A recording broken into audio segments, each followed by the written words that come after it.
in order to better this team against elite level opposition that Eternal Fire are continually proving themselves to be. They've maybe been robbed as a team of like super heavy finishers this year, but their consistency remains the same. And of course, they are now a top 10 team and have been for a good number of weeks. It's not just sort of the flash in the pan. Agreed. So Eternal Fire, therefore, I think have to be the favorite for me. You know, have to be the ones to potentially take it. But Bait, they've got it in them. I do think they've got it in them. But we're here. We're into the game. I love an underdog story, though. What can I say? You know, I'm a sucker for a storyline, and, well, Bait might just hook me in here. We'll see. First fight, good. MPL, IGL, and arguably star player right now as well. Starts things off very well. This Mirage is the big one. If they can get Mirage, you know, relatively cleanly under the belt, we might be on for a series here. It is possible. Woxic hanging in at CT will be considered a little late, mind you, and he nearly comes away with a couple, but not the case. Murder hole not broken just yet. NPL keeps them scared. It's pretty much going to have to be the CT attack here. 4 remain, of course, for the Bait side of things. Flash comes over. It doesn't really do all that much. MPL trying to come in from behind and be annoying. He's just slowing them down. Wikadia's got everything right now. Smoke, kit, the dualies, the armor. He is the absolute raid boss. So a lot of the weight here on his shoulders. He immediately has his head detached from them. And that will be the round for Bait. Good start as well. MPL maybe went a little early when he was playing in around Hellhole, but doesn't really end up costing him all too much. So good work. I think just making sure as well that Woxic didn't get away with the second there. If he had maybe got that second on towards Captain Kirk, it could have been an awkward one, but thankfully, while being scrappy, it was a good find in the end. And a round scene which was relatively calculated from this Bait side to get it over the line. We will see that force buy out for Eternal Fire. Quad MP9, 1 scout, so it might be the old tag and bag strategy. Woxic tags them up, the MP9s bag up the kills, but the only issue with that is they've gone for a bit of a mid-gamble stack with a B lean, and, well, the T's had a go now. Woxic spamming away. Does actually land a tag there. Bomb going to go down pretty cleanly. Big nade damage, maybe another spam, not quite sure, but the damage has indeed done quite a bit here. Bait have got to be careful as they will roll slowly round this corner. Big moment, clean trade, some upgrades in the weaponry potentially on the cards. Nice find from Headtrick to just give a bit of space across to the rest of the team. And with that, Eternal Fire are going to pull away. So damn close, man. The tags, the damage done, it really could have made the difference. It just didn't quite find that all-important kill. Yeah, exactly. It's close, right? I think at least that's kind of good early signs, maybe a tad for Eternal Fire. But it will be still around that Bait win. The one silver lining is because that was that force buy. The fact that we actually get 3 people saved there is pretty important for Eternal Fire. It means we can actually reuse these guns in towards the next, get the scout and the MP9s back in towards the action. Not expecting a lot around it, but maybe AP250 of some sort, a flash to try and facilitate the MP9s into fights. You can see worlds in which that round can still be quite scary in the next. Still quite good work from Bait. Nonetheless, we do get the double deagle investment. No armor for Wikadia and Calyx, but the hand cannons alone can be very scary, especially in Wikadia's hands.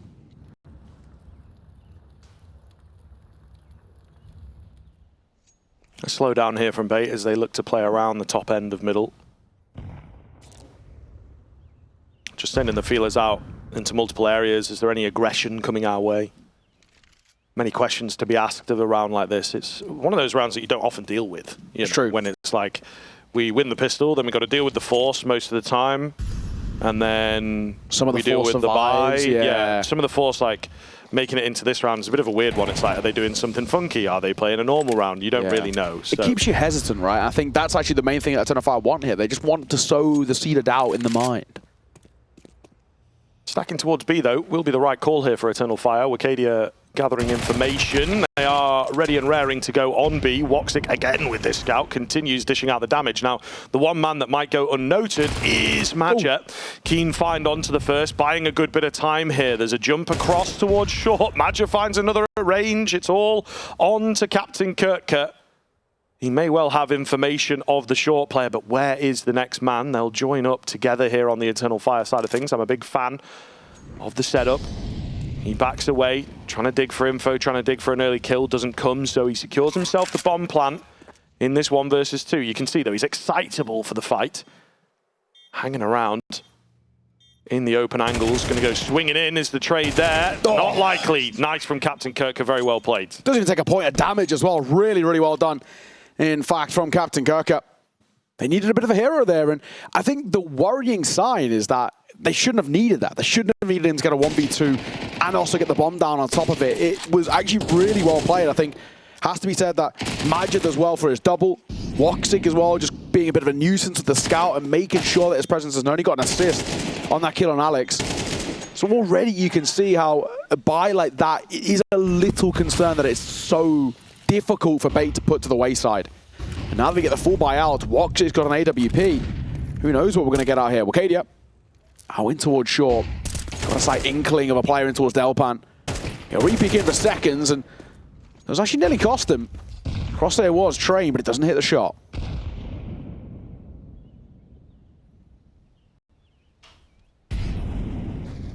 Woxic's been having quite a nice few rounds on the scoped weapon. It was the scout before, but hopefully the fact that he's been hitting so many shots bodes well for the AWP.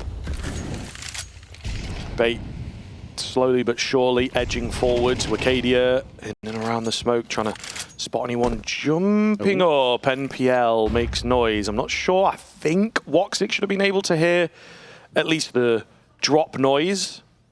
Doesn't necessarily mean that he's guaranteed the kill. Close for a second there. NPL gets a couple of shots off, but Woxic will find him. Back turned. Alex will fall. Maja should be in for at least one here. Maybe a second behind it as well. Spots the head. Gets the kill as well. And in that being said, Captain Kirker, you got a clutch in the last round. This one is a non-starter, and that's why we were a little worried about Bait. Those previous rounds were just a little unfortunate and a little shaky in that sense, and it did say that it kind of made us feel that when the guns were going to come forward, that it could actually be where Eternal Fire do their best work, and that's exactly what we see. A very, very simple round in the end there. I mean, Woxic starts things off and he finishes it too, but the rifles get really active in the middle there. The Maja should have been traded. The Molotov does a great job of splitting them up, and it's such an easy kill for Woxic right at the end. Very, very good teamwork coming through from Eternal Fire, and this is what makes the side so scary. They've got the individuals, they've got the synergy. So much going right so early. Now that the guns are in play, another great shot for Woxic as well. Wakadia comes in for 2, and this is prime Eternal Fire. They are cooking Bait at the moment. Yeah, looking good. Looking very, very good indeed, of course. Still a great map for Bait, so I hold out hope that they're going to give us a competition here.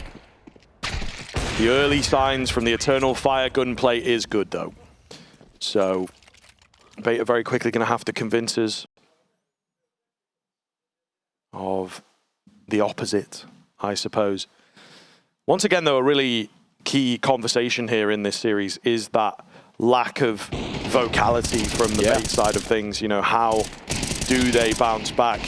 Who do they have to draw upon? Headtrick maybe, I feel, has the most experience in that sense, but then will he be able to articulate it properly versus the likes of Amajaras and Tares, Calix even. Woxic too. Woxic's well. never afraid. He might not put it very pretty. Too kindly. Yeah. But he's never scared. Alex will take the head of Wakadia clean off, who is, of course, the new hope for Turkish Counter-Strike. Yeah, for Wakadia. Not the way he wanted to start. Of course, he's been actually getting quite a luxury in towards short, where he's been able to keep fighting and keep sticking up there and not actually being punished for it this time. Alex, other ideas?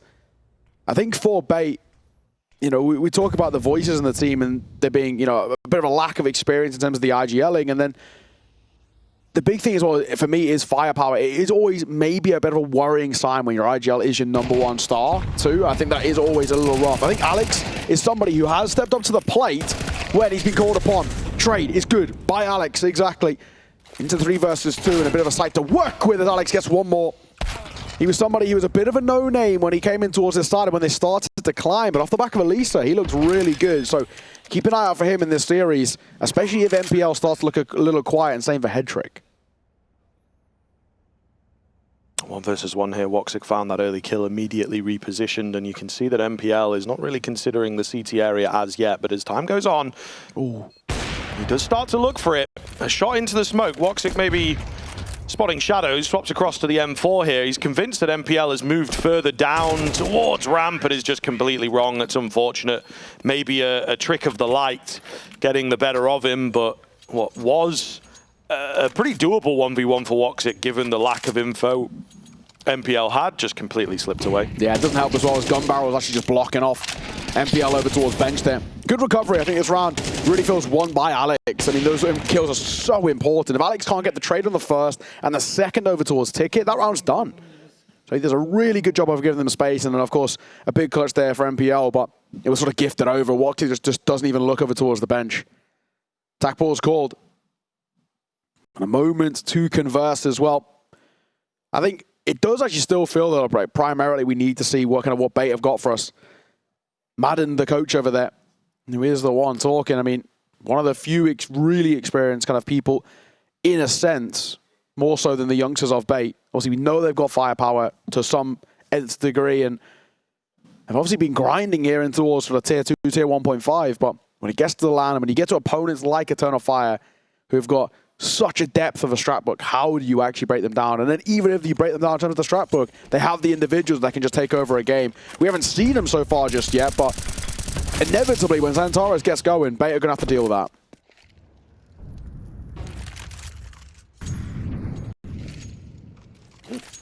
Smokes over the top here as Bait look to keep things pretty simple. It's a lot of smokes expended early, so they better be doing something with this, and indeed they will fly out of Palace. First kill comes in, bomb plant landed. I don't even know, man, with how quick this has been and the amount of ground that has been lost by Eternal Fire.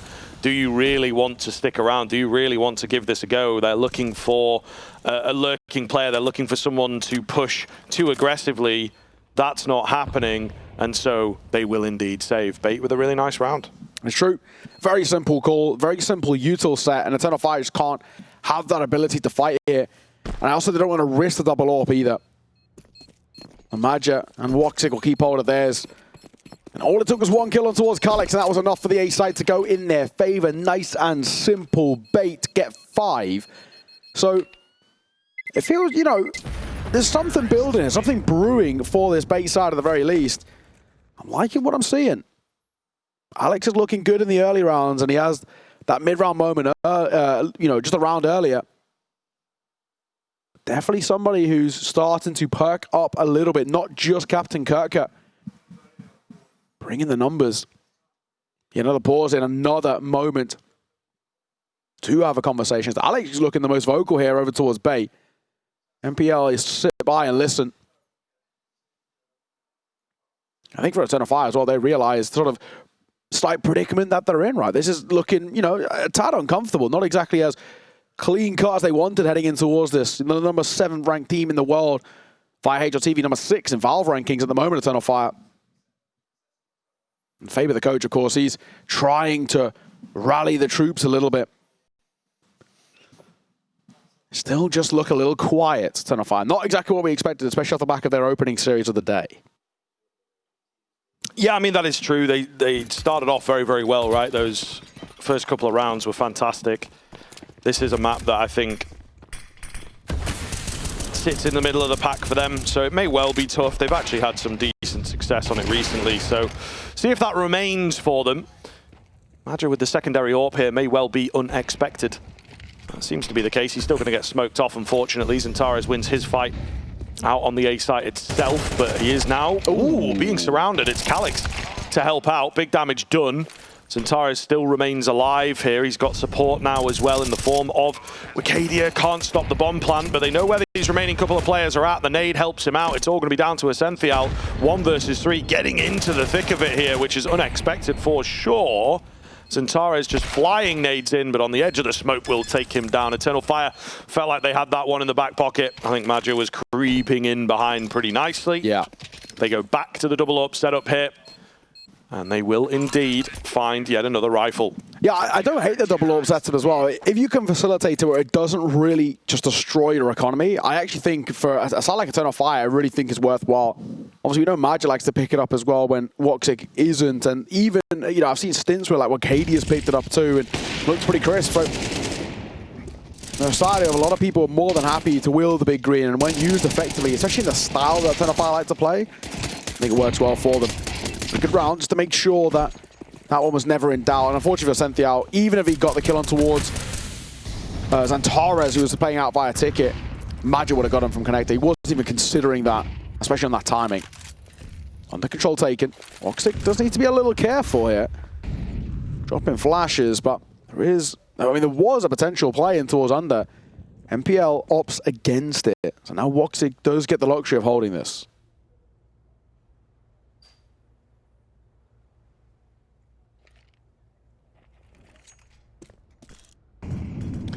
Utility through mid, but it's not a lot from Bait. Alex just going to dry swing in, and they are being taught lessons here. Once the AWPs and money has come out from Eternal Fire, they look much better. And yeah, the AWPs in particular proving to be a problem for the Bait side. Now, it is not a round that is fully secured quite yet.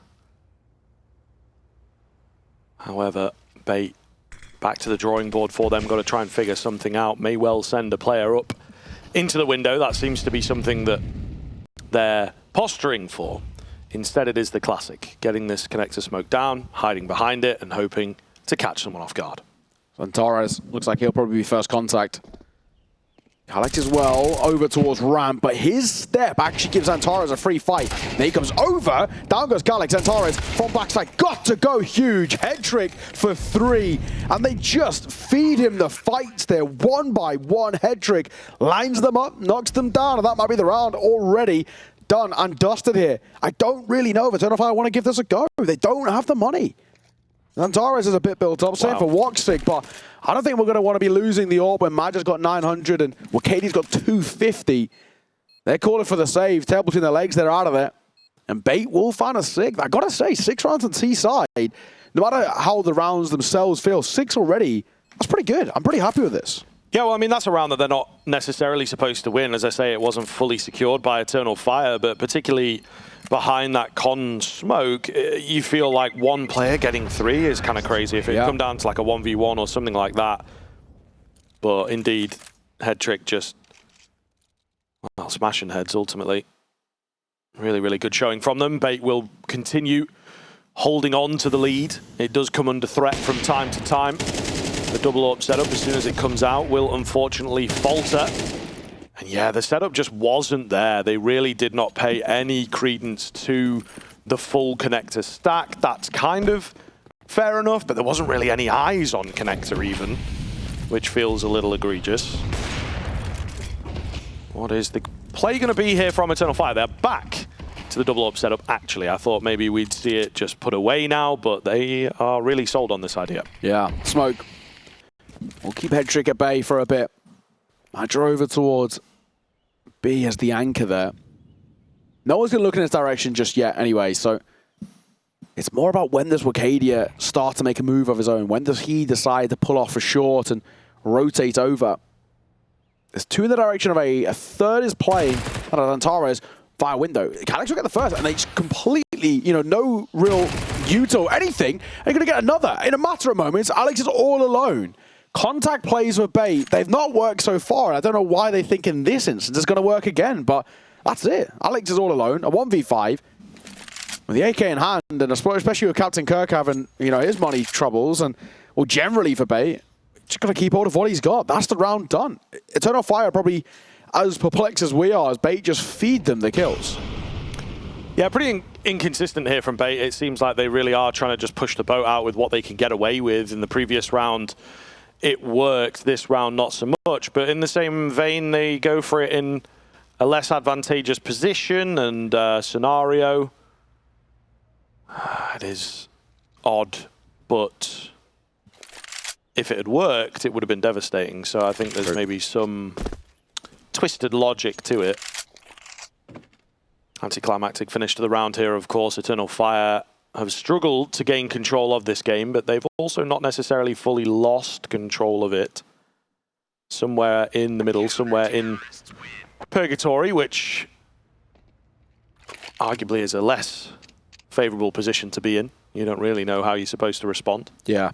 Second time are going to be used there for Bait, despite them already getting 6 rounds on this T side.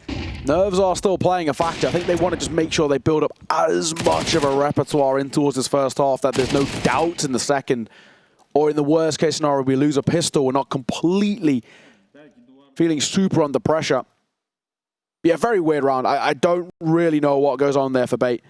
You know, Calic's getting away with 2. Never should happen regardless. I mean, the first, fair enough. He catches the Palace player off guard. The second swinging towards ramp, never should happen. At the same time, he gets a second kill. Woxic also steps up with one of his own. Madja looked okay as he catches MPL on the lurk. I mean, they just fed really easy fights. Definitely not what you want to see. So for Bait, we get, you know, a tiny investment in 2 Tech 9s, P250, a little bit of util. But even armor's a luxury that the majority of Bait can't afford. We're going to go quick here. Woxic through the smoke for the first. Calic's up there close as he catches Head Trick, and this could all start to fall apart. Oh, so quickly, Captain Kirk uses that AK to good use for the first. Can't get the second. As down he falls, and the nade sees off Woxic too.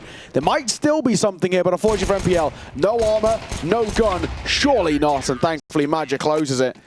And it will be a 1-round game. Eternal Fire have recovered actually relatively well. It was a little scrappy for them, but they can even make it a 6 or half. I think 5, even that alone, isn't that bad in terms of the recovery. If they get 6, I'm very worried for Bait. Again, when you're on that comeback grind, it is really, really quite satisfying. When you're on the other side of things, we, you know, work on the MR12. It can be very dangerous. Very dangerous indeed if you let things slip away. Every round counts, particularly in a series like this. You know, it is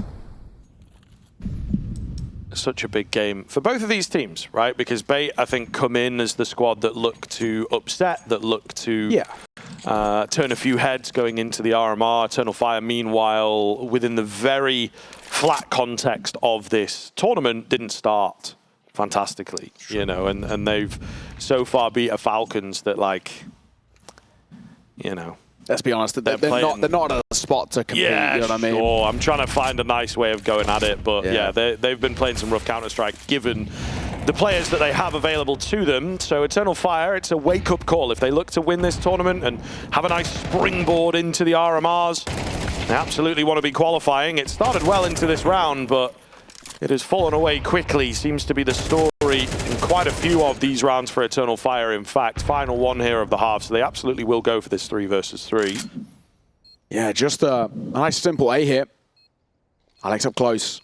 Flash comes over, he'll avoid as well, so it lets him set up as well. The second is a beaut of a flash there by Madja and gives Antara the double. Wakadia will close it, and that's a really nice retake. We're going to get a 6-all finish here at the half for Eternal Fire. Very good recovery. Can they continue it, though, after the break?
Nothing in these sides in terms of the round. 6-all as we find ourselves heading in towards that second half. Bait started well, but dwindled a little bit in the gun rounds, and I'm not quite convinced just yet, Scriff. No, neither am I. Captain Kirker, though, he's trying to do his best. He will go down quickly. Wakadia finding 2, in fact. 5 versus 3 straight out of the gate. Bomb site compromised. Flash towards CT to keep them completely charged here. Julies as well. Where have they come from, of course? It is a dangerous-looking T-side post plant. Bait may well have sniffed that out. It looks like they were set to save for a moment, but they are reaggressing here. Essential leading this charge as they look to try and take as many heads as possible. Easier said than done, but they will thin the numbers. 2 versus 2. Where do we go from here? No kit availables, and Tara's hiding away, loses his head fast. It's all on to Maja, but he has slipped the net. 1 on the defuse, can't get off in time, and Maja takes them both. A very, very heads-up play from him to just sell his teammate, win the 2v1, and get that pistol for Eternal Fire. Yeah, well played. And now the pistol as well. Of course, the lead taken, but a chance to really start ramping up and snowballing on a solid C-side, as we know Eternal Fire have under their belts. It looked a little scrappy for a moment, and a real decent chance, it has to be said, but Maja plays that so well. Yeah, he's got that sigh of relief. It was a little messy in that final fight. He gets him off the bomb, that's all that matters. Bait are going for the buy here. Double MP9. Double 5-7 and a deagle.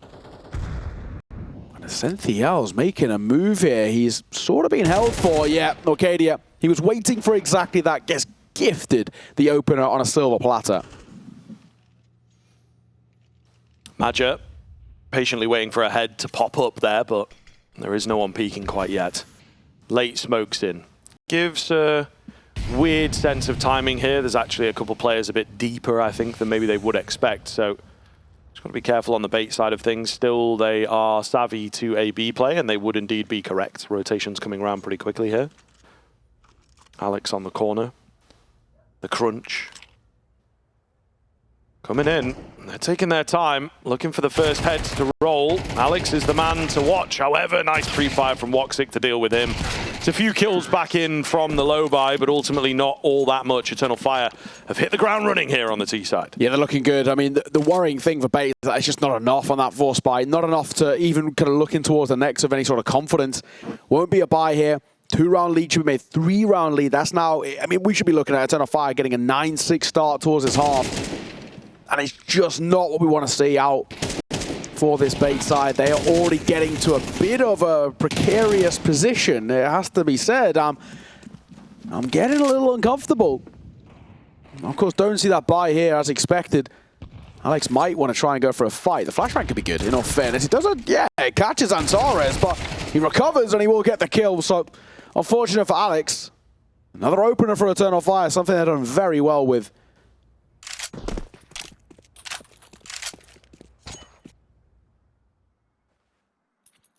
Quieten's way down, though, of course. Eternal Fire not really going to be able to find too much else in the round, depending on where they go. I think, again, trying to play it patiently, and this is the level of the game, how high it goes, how steep Eternal Fire like to play. They are not just going to go barreling on in and be like, yeah, they're only on pistols, man. Let's finish this round off quickly. They are looking to keep everyone alive. They are looking to deny kills and money. And of course, the all-important CT momentum. You wouldn't get much out of it from this round, but you never know. One player picks up 2 or 3. That could scale into the next round, feeling good about yourself. Get me in there, coach. So yeah, dragging this one out quite a bit on the Eternal Fire side of things before moving into A. Yeah, waiting to see whether Bait want to even react to this. Once that bomb goes down, do they just sort of shell up on towards the site? It looks like the answer's going to be yeah. Just keep on what they've got. Stay over towards the B site. Not even that much of a look into 4Xs. Maybe waiting to see whether they get hunted, but, you know, why would they hunt? I think is the main thing for us, right? Eternal Fire, they have nothing to gain in terms of hunting for those kills, bar a bit of cash, but with no MAC-10, it's not really even worthwhile. If they had an SMG, you can maybe talk about kill bonus, but without it, who cares? And of course, Antares He's so low. He's definitely not looking in. So Eternal Fire, a very easy 9th on the board. Only the one casualty. As Alex gets caught, and well, that's all you need. We're getting mighty close already, though, to what feels like it could be the beginning of the end here in map number 1. Bait just feel a little bit muted, a bit underwhelming off the back of what was a pretty okay start. You know, they got 5 out of the first 7 rounds, and it was looking something to work with. You know, in that 5-2 start, then it was like 6-3. I was thinking, okay, maybe we could work with a bit of a lead, but then it petered out towards the end, and it hasn't got started here on the CT side. So I'm a little concerned. And Bait only got one more attack pause left to use as well. So Madden's got to pick his time of when to use it. When do I get involved and try and pull the boys out of what is a bad spot at the moment? Oh, aggression here into the apartment. This could be deadly. It's a nice idea from Bait. The 2-man push as well is certainly going to be unexpected as they peek into trade. MPL is there to stop them. Really well done. And it results in a 3-for-1. Absolutely brilliant stuff from Bait and a fantastic idea. Yeah, that's nearly as good as it gets. And a smoke down as well. We'll just make sure that there's no conversation after the fact. No chance at maybe putting numbers back in their favor for Magic. It surely just dies here. Yep, caught, dropped by Headtrick. Nice and simple. And Woxic left all alone. He's got a minute to try and stay alive as well. Quite a long time, and Bait might just start having a look around. Of course, they don't have super long-term econ, so they don't want to really call for the hunt, but I might send 1 or 2 just poking and prodding, see if they can figure out where he is. And of course, with that AWP, that's a big thing to drop. They will be able to buy it back in towards the next. I mean, Magic sitting on 5.5k, so they've got the funds to work with. It's just, they'd rather not. They'd rather keep that alive. Yeah. Rest of the team can buy, and then we're fine. So he'll just tick down the clock for this last 25 seconds. It's looking like he'll be okay here. I'm only just worrying about Headtrick as he's starting to move through. Yeah, he's got sort of the right idea. Yeah. I must say, I've never fallen asleep mid-map before, but, you know, this one's really slowed down. Some of these rounds are just not going anywhere. You can feel a lot of the tension, I think, between the two teams. That's the key thing, and something I always love mentioning, because I think Eternal Fire know where they're usually the underdog coming into a lot of their matchups. I think it's safe to say this is one where they're very comfortably the favorite, and they have to be careful with how they play things here. Every single map winnable for Bait. And of course, every single map winnable for Eternal Fire, but a lot of respect being shown, which is, again, something that Eternal Fire can actually be good at. They can turn it on, they can turn it off, and I think that's where they've developed a lot this year, is finding a few different identities, a few different gears, rather than just maybe 2022 Eternal Fire were just sprinting at you, trying to outgun you, trying to catch you off, but they've found that against the higher end teams, they get used to that and it doesn't work as well as it initially would at the start of the year. However, saying that, they're going for a pretty cheeky one here, still committing to it despite the good timing from Essential on the reload. Flash comes over the top, Magic to open up for the first. Essential robbed of another. Alex ready to go, but he's stabbed in the side. It is all down to Captain Kirker and MPL. Eternal Fire, as I talk their discipline up, I suppose, actually pulled back to their chaotic kind of style. The AWP shot misses. That is a big old deal. Zantares, they know about him as well, so this looks rough. Molotov and bullets, enough to take Woxic down. Zantares got to do it all in the clutch. The bomb is indeed planted for him in the end, so he can at least play around that. He's going to get flashed. He's looking for the first. He manages to find it, not on the bomb. Zantares read this fact, hiding away from the nades, from the spam. Got to be careful, though. He is going in for the hold. Zantares tries to play the mind games, but MPL felt safe to hold that E button and win out the round. Yeah, good work. A round that at least in some way Bait can kind of build off. It is very expensive, though, so even though they do manage to find it, we're still seeing how Eternal Fire are keeping that econ in check. Very messy, though. I think even for Essential getting that first, they're peering through in a contact play on the smoke, but they just give Essential time to reload. He's spammed before, just a little too slow for my liking. If they had gone just as he is reloading, they would have caught him off guard, or at least been a little bit better set up. Doesn't work out. We bite back in for Eternal Fire. A couple of Galils have to be brought to the table. The one thing that worries me most is the lack of util for Eternal Fire here. Nade over. Wakadia takes a fair, decent amount of damage there, down to 53. And once again, a pretty rough, kind of slow start. It's quite grueling here from Eternal Fire. Bait aren't really falling for the trap swords too much. Head trick through the smoke, finding the first. Really good stuff for Bait, to be honest with you. Eternal Fire now left again in the difficult situation. Early smokes out towards A will draw attention there. We've got a good position for Xantares again in the side, looking to be a nuisance, maybe looking to cut off the rotations. But we'll see. Lining the smoke up here. Isn't necessarily going to be a commit, though. I mean, they're pretty far back, to be honest with you. They will make their way in, but they have time to prepare on the Bait side of things. Now down to just 3. Essential with a really hard spot to beat, as always. Trying to do their best. Yeah, Wakadia up on the window. They double swing into it. It's just these initial frags that they've lost, unfortunately. They've created space for the bomb plant. Maybe they can do something with this. We'll see. The contingent on the way, the cavalry arriving, the kits available, head trick on the AWP. Gonna have a tough time on this B-bomb site. MPL's edged his way out slowly. Calix as well. This is so tit for tat right now. 2 spotted, 2 finished off. Where's the last player? Calix has spotted him out right at the end, forcing the nade as well. Captain Kirka panicking. The ace on the cards for Calix, and he surely has got the drop on him now, but just can't land the shots. The kit enough to get the defuse in. That's as close as it comes, but Bait will even things up. It's a good effort by Calix, but it's just not quite good enough. So close. He had the read. Maybe in that final fight with Captain Kirk, if he was just a little bit more confident, I think he could have just swung on towards him. But in the end, it does not work that way. Bait bite back. And maybe a bit of a game starting to brew here. And maybe a question mark in terms of the tempo that we're seeing out from Eternal Fire.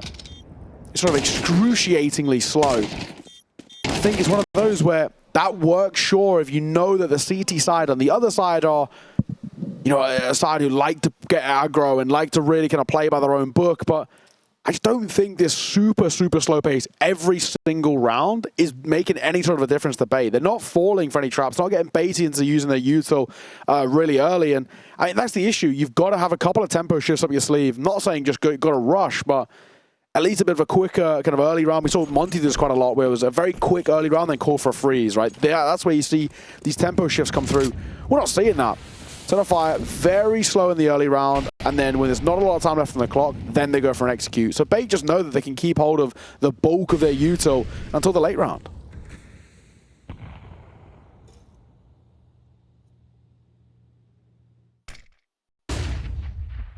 Flash comes in. Feigns the idea of a peek, but they don't give that position away. Eternal Fire. This could be a really big round, actually, if they can find a way of taking it. Smokes out. Again, it's moving so very slow, so tentative from both sides.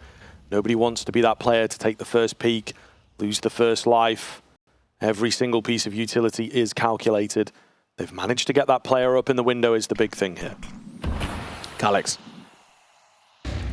Setting up for the deep molly over towards bench, but it's NPL we've got to be wary of here. And now Captain Kirk got the support at range as well, so we do actually have a decent setup. Missed shot there from Hetrick. Okay, it's still to fall.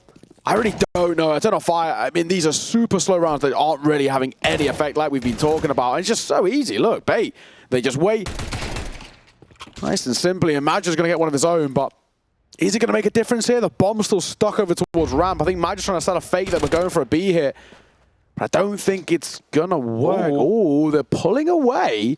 It might just actually, they've repositioned quite well here. One over towards Ticket, one towards Stairs, and yeah, that'll be that. That'll be fine. He should get caught. Oh, double tap. Missed shot with the AWP. Maybe over something harsh one in towards jungle. Yeah. I think it was just, thankfully, it's one towards short, one towards jungle, one towards CT. There's no safe plant there, not without the util. But again, still all these remarks about Eternal Fire. In that round, not too much of a worry because it wasn't that big of an investment, just a hero AK. But Still, I like to see a change up from Eternal Fire. I know they had a good start, but they're not looking all that comfy anymore. I mean, we are seeing now he's baiting to a lead. They're the first side to hit double digits. Indeed, yeah, very true. Looking good here as they continue stringing them together 4 in a row now for them. Once the guns have come into play as well, you got to bear in mind Eternal Fire with that pistol. So, yeah, this is a pretty scary prospect. As we've mentioned, Eternal Fire dragging the rounds out, and I think it does make them predictable. Bait are like, okay, we don't have to give away too much early on. We don't have to be forced into the fights. Just play around our setups, and as time goes on, they're going to have less flashes. They're going to have less time to check every single angle, you know, and you just keep your head on that swivel, keep your gun up, get ready for a fight at not necessarily any moment, but the later moments for sure. Eternal Fire again dragging it out. There are no smokes left now. There are no smokes left here for the T side, which is kind of wild. And look at Bait. Look at the amount of util they've got, because they just know they can keep hold of it. Yeah, this is really, really scary. 2 in towards Dark, though. It is an unorthodox kind of setup. The Molotov will absolutely ruin their day for sure. Captain Kirka making a move, catches 1. What is the game plan for the rest? I mean, his life is sacrificed at this point. He gets himself another, drops the bomb. His teammate has yet to be revealed, so surely he has done enough here. 3 versus 2, yes, but there's that man still down below. He knows about the bomb. It really is going to take something absolutely wild to get this done. Woxic takes a dink, and he will be traded by the AWP at CT, and it is the little things. Again, with less time, you can't hard clear angles. So well played there in the Dark setup. Yeah, absolutely. I mean, you touched it, it's so unorthodox. You don't see a double Dark setup very, very often. Not the reason why, because one Molotov and a nade setup and you're in a lot of trouble, but I think, again, they just play it so well. Even off the back of the nade coming through on that smoking Dark, nobody's swinging it to check who's actually even there. It's really simple stuff from Bait. They're not being forced to do anything, you know, too outlandish. I mean, this is, you know, with the Des were touching on it. Eternal Fire are a side who, I mean, I think they're absolutely right. This is a side who are getting very close to being a solidified kind of top tier 1 team, right? You know, ranked number 8 in the world right now and have been putting up really good numbers, but they're not playing like it at the moment. This is looking very timid in terms of their level of Counter-Strike, and it doesn't look that difficult for Bait to be able to read into what Eternal Fire are doing and not seeing any of these kind of big fakes or these, again, changes in speed like we've spoken about, or differences in terms of how the style of play we're looking for. And they're stuck in this back and forth situation. Full buy in, doesn't work out for them, don't even get a bomb plant. Half buy, rinse and repeat. And that's why Bait are building up this lead, 11-9. And a weird buy here from Eternal Fire. Madja with the full spend to facilitate the AK, I would assume. So Xantares, got to do what he does here. He is looking decent, certainly not missing from the game, but maybe not lights out. A execute, bit more pace to this one for Eternal Fire. The smokes go down, they will move with them. They're going to attempt to get this bomb plant here. Xantares does well. Alex with the transfer through the smoke. He's looking to deny the bomb plant, not able to do so. Woxic up close to the ticket booth, trying to catch him on the way out. Not going to happen, but a nice deep smoke. I like the idea. It gives them a lot of space to work with over there and forces Bait into a particular channel. Could be devastating. A lot of automatic weaponry picked up. Big find from MPL. Calix, meanwhile, a great late round player trying to thread the needle. It's all on Madja, but it's not going to happen. Bait again moving forward confidently, playing immaculately as a team. Something that coming into this tournament we have questioned, but they look great here on the CT side. Yeah, and this is what I like about Bait, and kind of why I was sort of jokingly, in a way, saying it, but I do actually think they've got enough in the locker to be able to beat Eternal Fire. Maybe when the series starts to flesh out a little bit, we'll see where they kind of fall flat. They've got some gaps in the map pool, sure, but this Bait side, they never really feel down and out for the count. They played so much Tier 2 Counter-Strike that they just know that the game is not over until it's over. And even though the first half didn't feel great, even though on paper it doesn't look that bad, and they started poorly towards the second half, this streak has looked great from them. 5 in a row. Or 6, may I say, in a row for Bait. 9-6 down, now find themselves 12-9 up. And Eternal Fire on the brink of losing this map pick, and I mean, unfortunately, not even looking even remotely competitive on this T side.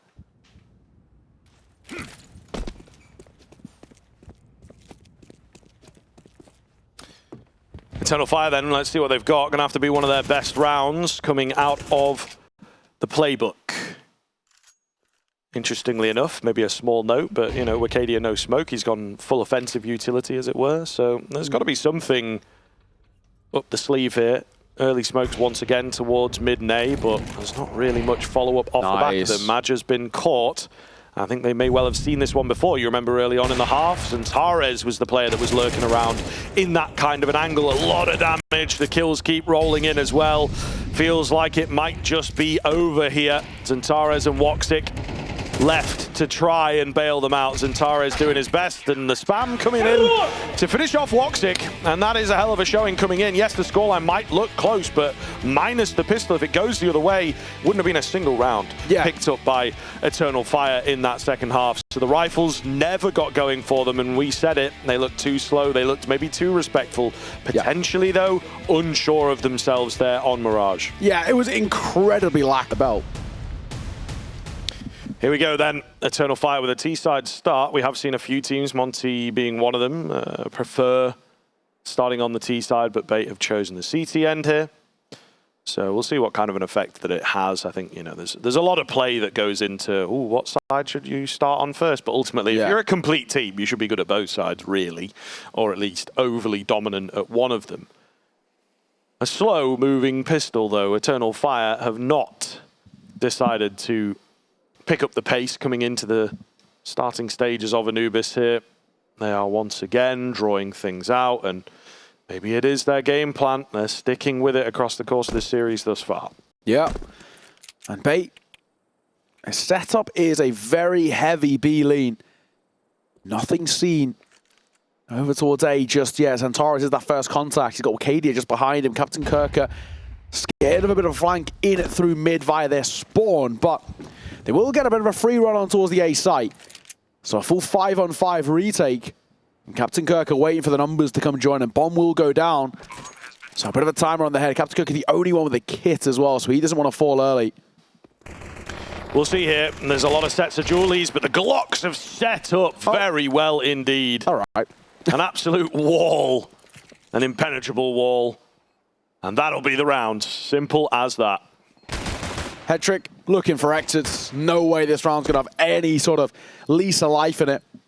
Nice way to start things off for Eternal Fire. Of course, the T side was the main thing that let them down in Mirage.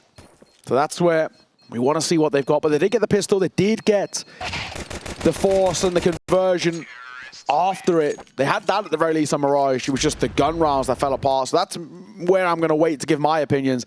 I do feel like Eternal Fire have got such a solid Anubis that that's the main thing that's going to be the luxury that they've got to fall back on. So many top teams that they've taken down on this map in particular, and maybe it could be more of the same here. Might be kind of another number added to the tally. They play this a lot, especially online, but the caliber of opponents are vastly different, and most of which are online. They're not on LAN, as Bait don't get as many opportunities as Eternal Fire. So very, very simple pistol round and a really easy choice, that reinvestment back in. Bait aren't going to go for that themselves. No, fair enough. Once again, Bait seem to enjoy an eco. Eternal Fire rolling through the utility here, trying to fake things out towards B, not quite committing just yet. Zantares, forward facing. It's good to see a kill before the first minute of the round is over. And they will indeed start barreling on forwards here. Not a single frag coming in for Bait, unfortunately. Would have been nice to have some extra kill bonus. Not going to happen. Eternal Fire looking good here. Very true. Very true. I mean, I think the Des will touch on it. Woxic actually was somebody who looked really good in towards Mirage when he got his chances. So I'm interested to see how he deals with it now on towards Anubis. Slightly different map, but you know, the similarities. And I do want to see how Bait respond into the buy of their own. M4's out. Not even going for somebody on a little bit of a lesser buy to have a more fuller belt of utility. To go for pure firepower here. Double A sets up. Thrown there by Zantares, but nobody there to meet them. So used in vain there, I guess, a little bit. Hydra going to get up close. Alex, behind this smoke, has got a bit of Uto in hand. He dropped that smoke, but Magic going to play out in front of this, so he's got a decent area held here in towards dark. Yeah, I do like it. He could definitely do something with this. I think they're expecting him to be around, but he still finds success. With the Mac, they'll take that, and it allows other pieces of the attack to activate. Head trick, big trade from him. Keeps them in the runnings here. It is still this cheeky bonus. We've got half HPs and Taras, but again, Eternal Fire, it's not a full committal move from them. The bomb's a little late to this next attack towards A. They're not ready for NPL at all, but Calix takes his head clean off. AK versus M4 difference there. Captain Kirka caught up in the chaos. Head trick on the other side of the map. He'll save an AK and concede the round. Eternal Fire looking very, very good here. Yeah, and just, thankfully a little bit quicker as well. Just getting in towards these fights a little earlier and showcasing that they do have the individuals to, in some sort of vein, dominate, right? And that's exactly what we want. All right, now we've at least got something to fall back on in terms of the conversation, especially because it is a gun round like that. We saw in that previous, it was Bait who they forced put in second round CT, lost that, ecoed the third, and then when they got the guns out, they were able to fight. Not here. So at least we can maybe talk about where Eternal Fire can build up a strong T side of what feels like just much more comfortable Counter-Strike from them. Yeah, whatever happened in towards that Mirage, they've got to forget about it quickly. Thankfully, it's something that Eternal Fire can do very well as a top side, mentally resetting and not sort of lingering on what was a really tough second half for them is very doable. Of course, they got plenty of experience being in this spot before and having to reverse sweep. It's not impossible. This Vito has a lot of lightness to him. Of course, that Dust 2 being that third and final map if required. It's another one which does lead statistically pretty heavily over towards the Eternal Fire guys. So I'll have to see. And then for Bait, in towards map number 1, it was Captain Kirka and Alex who did a lot of the heavy lifting, but it wasn't like super standout. We didn't see like incredible numbers put up by them. And that's the difference between this Eternal Fire and Bait side. Bait maybe, is a bit of a pack are very scary, but they don't have like one person who can really make the difference. Wow, it's a lot of nades flying in all at once. Trick melting, will get taken down. Woxic spams for another. The site has been won. The day potentially also won. Alex only in for one. Captain Kirka, again, miles away from the action. So Bait really not making a mark in any of these rounds thus far. Eternal Fire are really fighting the war of attrition, but they are winning it. Looking really good here. Yeah, it looks very, very simple, doesn't it? Captain Kirka will save that 5-7. Looks for an exit here. Has half armor. And not having to reinvest in towards that would be nice, but he's not really going to be saving or gaining all too much. Only the one casualty for Eternal Fire in that one. Pretty simple stuff. Can't complain at all. Woxic, double opener. Nice work off the back of that barrage of util that we spoke of. And it just made sure there was never a doubt in the mind there of where that round was going to go. So 4-0. No real complaints about Eternal Fire. We have plenty of complaints off the back of Mirage. This looks like a complete new lease of life for the Turkish side. And exactly what we want to see. Early attack pause getting called here. My assumptions will be by Bait as well, as they want to get maddened into the fray as early as, especially going in towards the next gun round. You lose this for Bait, and it does become a little worrying, I think is probably the way to put it. Hedrick going to go out towards the AWP, M4's alongside him. Woxic got his AWP out too. So what do we got for us? Second chance at a gun round. If you lose this, then we start to really ask questions of Bait already being in a bit of a scary spot. Yeah, absolutely. I mean, there's supposed to be an advantage that the T side can accrue, and they are making the most of that at the moment. But yeah, you have to convince us, convince yourselves that you're able to match up, that you can give a good amount of rounds to work with into that second half. Magic. Moving in. Yeah. Oh, he's so close. Holy hell. That is really, really nasty. They look nervous, don't they? They look quite timid compared to what they did on the CT on Mirage. they were so happy to fight at times. And now they're really looking quite standoffish. Yeah, pretty scary. Maybe just not quite as comfortable in the flow of the game at the very least. Again, Eternal Fire really dragging it out, and that's hard to get your head around. Where are they playing? What kind of moves are they making? Speaking of, though, in towards A main, we've got an advanced position from Bait, in towards Dark. We've got an advanced position from Madger. He drops early. It's a big old kill for the CTs. I like this. Look at this setup. Captain Kirk on high. MPL is there for the trade, and he'll get it, thankfully. Look, for a moment, like he might have given a chance for Calyx to reset, but not to be. Keeps the numbers in Bait's favor. Picks up the AK, and he knows his people are starting to swarm. They smell blood in the water towards main, and they'll pounce. MPL falls 3 versus 3. A site taken. Tough retake here for Bait, especially considering that Alex is barely alive. Yeah, not a big fan. Not a big fan, unfortunately. You know, they feel like they have to go for it. They've got to give some kind of presence. Flash is nice, but can't finish off Wicadia. As soon as you round this corner, you are committed, so it looks like they are going to go for it. Double nade at the back end of site. Clears. Ooh, that one out. Wicadia comes off the angle. The AWP a little late to it. It's awkward here.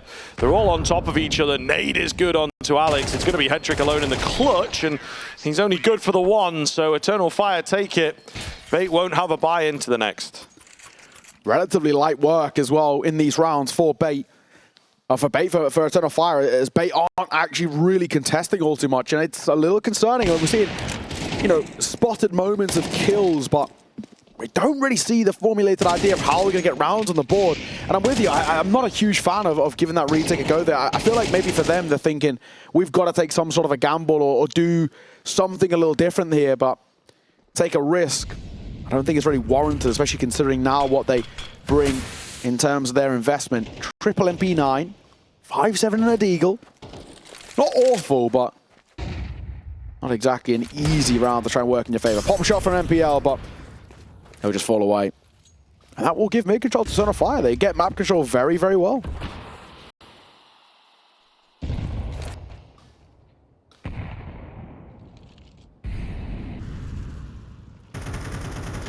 Bit more of an advanced position coming through. Wicadia taking early fights. They come to him, but we do see some mid presence from Xantares, which really could make a difference. Smoke comes in. MPL goes early. His teammate comes to join him as well. They're trying to overwhelm this player here, but Xantares has played it well for one. 3 versus 3, and AK recovered. It's not out of the realms of possibility, but I don't know, man. I think they will just take the save here after losing the A site. Bait are knocking on the door, just not very hard, not very consistently. And Eternal Fire keep on winning. Yeah, double AK saved, I guess, is the real silver lining in this round for Bait. But running out of kind of chances really early already where we can say, is that good enough? Not that I want them to give this retake a go, but at some point we've got to start taking gambles. Bait for them, 6-0 down already. Definitely not what you want to be seeing. Really, really simple Counter-Strike being played by Eternal Fire. I mean, where was this on the T side of Mirage, I think, is the main thing for me. Well, I think they were trying to play this style. It just was maybe not as refined, right? Yeah, but I feel like even now we're getting kills. Even in the first 30 seconds was yeah, rarity. it's true. They've started like moving forwards. Yeah. The map control's a lot better compared to Mirage as well. They would sort of, you know, slightly poke and prop, but they weren't really actually taking a formulated control where like, this is the idea, you know. Even then, right, they had a bit of a mid-split towards A, so they had a backup plan. But never really felt the case. I mean, Alan touched on it at the desk. It was always this very formulated 1-4 setup. One goes somewhere, the other 4 wait, and see if that one person can draw a bit of a rotation. At least this has sort of got ideas of if plan A goes wrong, we can go back towards plan B and plan C as a just in case. Xantares holding the A main push. Bait have obviously been trying to change things up. Nice little Molotov gives them the space they want to work with, and Woxic is caught in between angles, unfortunately. Captain Kirk comes round for another on to Xantares. The A main push is successful. Major has brought it back. Wicadia has brought it fully back. 3 versus 3, where it was 5 versus 3 for a brief moment. Captain Kirka with a key kill. It's just all over the place right now. And it's Bait that are strewing the chaos across the map. The bomb looks to join up with Wakadia, and then they'll give B a go. Missed shot by Hedrick does give Wakadia the chance to set up, and I want to post up as well. The big thing for Bait is they're just trying to figure out, you know, they know where one is, that of Wakadia, but they're trying to think, where is Calix? Little they don't know, he's the one who's going to get this bomb down. A bit of a move coming through here. Deep Hedrick over towards CT now as he repositions. A flank coming forward as well, but time starting to tick. We do have a couple of kits in the back pockets of MPL and Captain Kirka, but the latter being low at 21 points of HP is a little risky as well. These steps are being heard, and a missed shot by Wakadia is the awkward thing there. Calix thrust into 1v3. The nade could get the first. It doesn't. The AK does. Maybe on here, but no. Other ideas for Hedrick as he gets his second attempt, that is, and it will be his first kill. And it will be a first round for Bait 2. Better late than never, but I'm still concerned, Scriven. Yeah, it's going to have to turn into 3 or 4 rounds for my money, maybe even a little more than that to feel secure. So a really keen run back required from the young team. Average age of about 21 years old. So, you know, this is quite the test for them, really, to keep this up and just stay ever present. It is unfortunate. Wakadia felt like he was in a good spot, just couldn't land his shot. If he'd even found one, it would have eased the pressure pretty massively onto the 1 versus 2 clutch. But that's not the world in which we are in. A few more rounds going to be required here before the bank is broken. Bait have their work cut out. Eternal Fire now will hit them with something a bit different. Maja waiting for a dark swing. Behind that smoke and the molly. Nothing really in the early part here. That's an overface from Captain Kirka. There was a look to try and trade there, but Calix just going to fall away. I like that. It's quite a heads up. Realizing they have been playing this double stack in towards main, so I'm not going to give that second fight over towards MPL. Oh my goodness, this is a weird situation, honestly. Calix on the other side of it will have heard that drop. MPL, a little carefree from him potentially. The aggression at dark is successful, but the A bomb site super vulnerable. No bomb. Yeah, they don't have the bomb. That is maybe the one saving grace here, but it again makes the round a little weird to deal with. There's players all over the place. One in towards mid, misses the shot. One deep in mid, one at dark for the backstab. Like, what do you do if you Bait, to be fair? Like, it just doesn't make any sense, you know? Very hard to predict. Yeah, they must be so baffled. Like, why haven't they planted? That is one of those where you get shot in the back and you're like, what? Why is he there? Yeah. That's probably just your natural reaction as a Counter-Strike player. It's like, what is going on? Yeah, there was probably a moment of panic there for Eternal Fire. Like, oh my god, like, we've not taken the bomb with us, and they've actually pushed water. So if they had gone up the stairs, they would have seen that bomb wrapping in towards carpets or anything of the sort. Thankfully, it's not to be. And a pretty important kill that comes through it as well. Eternal Fire going to guarantee that lead with at least 7 heading in towards the second half. And the way this map's playing out, it could actually end up being a bit of a quick one. I just don't see any sort of a look in for Bait at the moment. Hedrick even saving this AWP might elude him, and it will. Wakadia make sure there's no doubts there. Hedrick gets caught. Thankfully, there is money left in reserves because of loss bonus, but I'm still not loving what I'm seeing. Yeah. That is worst case scenario, isn't it, really, for Bait? They find the 1 round, immediately get returned on. Like, 0 or 1 doesn't really matter. It's still a pretty bad half. They needed a really steep recovery, and I don't think that they're necessarily going to get it now. It seems like Eternal Fire dealing with them quickly, and again, yes, wacky round, but one that ends up looking good numbers-wise, doesn't really come close in the end, and the fight's not being won by the Bait side of things. That's it. Timeout being taken here. Another time to get your head back in the game if you are Bait. Yeah, we saw Madden getting, you know, pretty vocal there as well, and understandably so in the spot that they're in. Being 7-1 down. I mean, I'd like to see Bait. I mean, obviously, I'd love to see them get at least 5, but that feels like it's probably off the cards. So at least 4 maybe feels workable. Any less, and that's when we start getting to really problematic territory.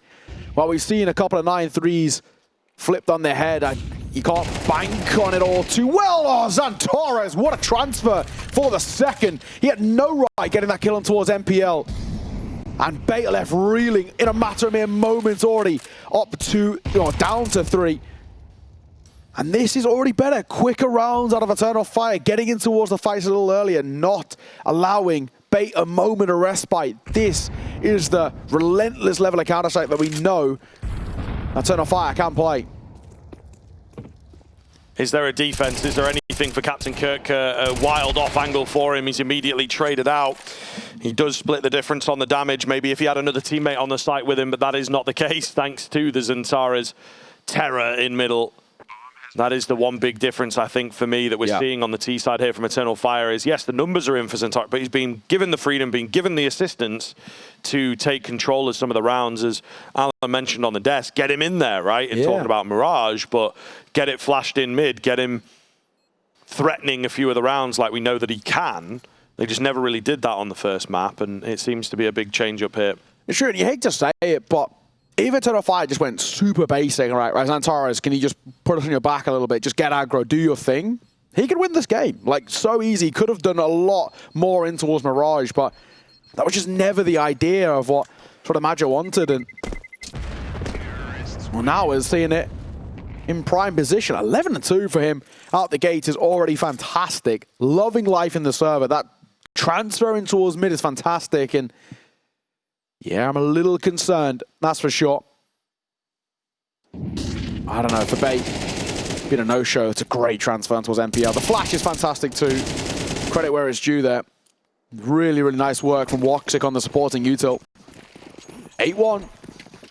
Really easy rounds and a really easy first half of Counter-Strike here for Eternal Fire. There isn't even too much for us to discuss on the other side for Bait of what's been good. It's just been pretty poor all over. Double M4 is the half buy they're opting for here, and a bit of a stack towards B, which is actually the right call. Playing for a 9-3 as well feels a bit wild to me, so yeah, might just need to find this round. Captain Kirk, good for one. Headtrick still here on the Deagle. Struggles to get in there. Essential's created a bit of space. It's down to the 1 versus 1. And of course, the HP doesn't really matter. Headtrick's not as low as you think, Woxic. This could be dangerous. He's picked up the M4 and he finds the kill. It's a really big round for Bait, one that they did not expect. They made a conscious decision. The buy wouldn't have been great, but they could have gone for something to defend the potential of a decent half. They instead decided to play best case scenario, go for the 9-3, but they just steal that one away with the B stack. And once again, I come back to it, is that round replicable? No, because they gambled over towards B, but it's better at the very least. It's something to work with for Bait. Woxic, I don't think he actually realized how tagged he was. Maybe even the pistol. 2 body shots might have been enough there. Well, easy to say with hindsight, he opted for the AWP, doesn't work out, and the AWP in this one doesn't work out for him either. MPL swing off the back of the nade, breaking open the smoke, and he'll get one. Xantares is then going to pick up the big green. Whether he keeps it is the question. Shot from Maja. Might be a second here. Util in hand, down he'll fall, and Sentinel trades well. Yeah, it's a big find in all fairness. The unfortunate thing is that MPL has gone down in the interim here. Bomb no closer to a bomb site. However, it's an advanced push from Captain Kirk. He says, you know what, screw it, I'm doing what I want. Arcadia sends a nade down range, decent damage. He is left incredibly low though, so it's Calix that may well have to do a lot of the heavy lifting. They've still got to recover the bomb safely. Obviously, it's not in the hands of the CT side, but they have a lot of map control on the CT end here. They are revitalized after that previous round. It's true, Calix. Down into the 1 versus 3. Doesn't feel very doable here. 40 seconds to try and piece the puzzle here of where this setup is. He doesn't know that A is completely open as he doubles back over towards B. There's 2 players here to meet them. Bomb on his back as well. Smoke and a flash to work with. 1 back plat, 1 holding for the swing out from that CT angle. And Captain Kirk in a bit of an open angle as well. 20 seconds first is good. Does he expect the second in towards play? He's going to clear it, and he's going to do well. Hang on a moment. 1 versus 3 is on the cards as Calix has made this a possibility. Headtrick once again called upon in the 1 versus 1. And there might be a chance to save face for Bait here and get this third, but Katowice going to lurk in the smoke as well. I love this. He knows with his HP low, he's got to try and gamble a little bit. He's got to try and play the risk, and it might just work in his favor. Plant is open. Hedrick's clear in the wrong positions as well. They've gone past each other, and Hedrick has no clue. Stonewalled face as he looked for the clutch. Katowice waiting for the swing. Nade will come down, but it doesn't see him off as well. Tap on towards the bomb. He's looking for the fight, and Hedrick will win it. But does he have time? I think it's hella close, but he might just get it. And Hedrick will win another 1 versus 1 for Bait. But my God, good effort from Katowice. Yeah, absolutely, man. It's the right idea. It's the HP that lets him down. He may well have found a more favorable fight if he had a bit more to work with, a more aggressive swing, potentially, something along those lines. Hedrick, though, also keeps a really cool head. It has to be bared in mind. Once again, for another young player, he's done very well there to just consider all his options, pick an area to clear that at least eliminates it, and indeed just able to find that frag in the end. Even with the nade going in, you know, he didn't completely bail on the idea. Tap on the bomb, ready for a fight. You know, that's what he went for. It is close. It is fine margins, as you like to say, but that's what Counter-Strike can come down to. It's very true. It's very true. At least it feels like just some bit of a recovery. Is 3 rounds enough, though? No. So I think they have to get this final round, Bait. They have to get a 4th. If they don't, I don't know. I feel like they're in a lot of trouble, I think, is the main thing. Because, I mean, Eternal Fire's pistols look quite good as well, right? And that's the thing. There's a part of me which feels like an expectation is that they're going to take the pistol as well, which will already put them in the range of double digits so early and towards that second half. Gustavo Antares, spam on the smoke, catches MPL. That's the fight you want, but the response from Hedrick in kind is not too shabby. Yeah, Antares trying to take over the round once again. I think he has dropped off ever so slightly. Still a really good half from him, taking control of a lot of rounds via mid in the early stages of this first half. Not to be here, but still left his mark. Kept them panicked. Oh my goodness, so many nades coming in. Hedrick, got to be careful he doesn't get caught rotating there. Oh, he sticks around. Would have been a nice frag to find, but he's unable to do so. Captain Kirker on the MP9, not quite good enough. And you know what? He's got no support from mid. The AWP's in a bit too deep. There's no one rotating across with a rifle. So the A-bomb site in a 3 versus 3 falls with very little resistance. Woxic finding another head. It's just Alex left, and he can't beat the scoreline. That Eternal Fire.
More like it from Eternal Fire. They managed to take a really clean half, in fact. Bait nearly giving themselves an acceptable scoreline. It's very, very close. A slight resurgence towards the tail end, but Eternal Fire put them back in their place before moving across. Here we are with their CT side. We'll see. Bait are going to have to defy the odds. And Torres turning away from the flashes. Only good for the one on the Julies there. They give and they take, unfortunately. So it is a man advantage and a bomb plant for Bait. And what's the play here? Maja, very vocal on this retake in the 3 versus 4. Damage has been dealt towards Essential. It definitely feels like there's maybe an idea here, but I mean, what is the play? They're so wary of a flank, it seems, of Calyx clearing all the angles back there. Time is ticking. We do have a kit, and Calyx finding ahead as well is not bad either. Oh, just trying to smoke on towards the bomb. It's not good enough, though. They didn't expect the player on the site itself. They thought it was going to be a real deep setup. Maybe a bit more of a standard one as well. A couple of players over towards main, one in towards dark. That's not what happens. So Bait are going to kickstart this T-side well. But the recovery needed from them is absolutely insane. I mean, they're going to have to see a completely different side. Yeah, I mean, I'm definitely in agreement. If there's anywhere that it can happen, though, the T side of Anubis feels like it, particularly at the moment, right? So, seen many a great comeback on this map. It could happen. It could happen. Eternal Fire, they're hoping that it doesn't, of course, and they are looking to play a very safe game once again. No force buy into this. Full respect being given across. They will try and charge forwards via B main to some success. I'd take 2 kills in a minimal investment round. If there's any more for the Deagle, which there isn't, it could have been damaging ahead of this buy round. But Eternal Fire looking to put their best foot forward. Or not. All right. 5 MP9s down the middle. An interesting economic tactic. Yeah, this is definitely a bit of a decision here. Especially when you had the ability to buy in towards M4s. I mean, obviously, you'd be lacking a bit of util, but I guess maybe priority is getting that AWP out as soon as, but definitely feels a little strange in terms of, you know, you low buy the previous round to buy in towards this round, but they're opting against not. They're playing a very, very safe sort of investment strategy, and one that isn't working out as Calyx gets dropped early. MPL, real easy contact play for him. Calyx tries to swing, and it'll cost him his life. So yeah, bit of a weird choice. Yeah, I mean, it allows speed to come to the Bait side as well. If they can find this round, I think that they will feel good about themselves. You know, if you're not coming close, if you're not losing rounds on your T side, you can really take control and keep Eternal Fire at bay, keep them in that purgatory that we talked about of like, can we win rounds? Are we losing the game? What's quite happening here? Scoreline looks good, but the half itself, not so much. You know, it's a very strange sort of headspace to be in. So financially, there might be some logic here. In terms of like a stratagem, I don't know about that because it just feels offbeat, off rhythm, you know, for the game and the flow. But all they got to do is win the one rifle round and they'll be right back to that clean position. The thing is this like the sort of the mindset where maybe Bait are then going to come in towards the next round and be like, oh, well, they just bought that round because, you know, we saw some MP9, so, you know, maybe they're going to have no money here or something along that sort of vein. Yeah, maybe to try and like throw them off. Yeah, it's a Giga Brain, 400 IQ type thing, and they might try and go for something a little bit quick or try and catch them off guard. Tap on towards the bomb, it doesn't make a difference. There's a couple of kills there for the MP9s. Yeah, I do wonder now whether, because you don't see that very often, so maybe this might be a bit of an oversight for Bait where they come in towards this next round and thinking, okay, we've just, that was the full buy. We just put it to the wayside. They didn't get too many kills, even with those MP9s, so they shouldn't have that much of investment. Just be careful of the upgraded pistols, guys, or a bit of util stack or something like that. They might not expect the M4s in towards this next round. We'll see. AWP in play. I mean, the second Woxic takes a shot. That'll, of course, that'll be the ruse done and dusted here, so if he can hold off for as long as and maybe get the rifles into some preferential positions, then who knows? Nate doesn't find any damage, but there are quite a few players outside of A for the Bait side. That's wild. That is wild. I mean, as a concept, and to find success with a shoulder peek like that. Woxic caught out in the open. Wicadia melting, does some damage but no kills. And Bait have turned up the heat with a quick A push. Nothing Eternal Fire can do to resist. And it makes you think, why do we buy in towards the round prior? Or will be scooped up by Captain Kirker and I guess momentarily either dropped at the end of the round or the start of next over towards Headtrick. And that'll be Bait chipping away here. This is starting to open up. This is starting to get to the point of being a little bit on the edge. You know, Eternal Fire, with those 3 rifles saved, we can still buy in towards the next. That's the good thing. Loss bonus will allow for that. Woxic and Wicadia can go into sort of some sort of armor and MP9s or a FAMAS alongside it, but also a mindset sometimes where they even just go in, especially if you're Woxic and you want that AWP, you just go for like a 5-7 and then hope that you can have an AWP in towards the next. But yeah, definitely a little weird. Woxic jiggle peek, he dies. The Molotov burning Wicadia, he hopes that they're going to swing on towards him so he can at least take one before he falls and, you know, be a bit of a martyr in the rounds. But they just don't give him that fight that he wants. They don't allow him to get the worthwhile, I guess, justification for sticking around in the Molotov. We do buy back in, as you mentioned. With 3 staying alive, it's a very common thing to do. 2 rounds in it, though. Definitely feeling like there might be something more developing in this game, especially if Bait can get another round on the board. That's now 4 in a row for them.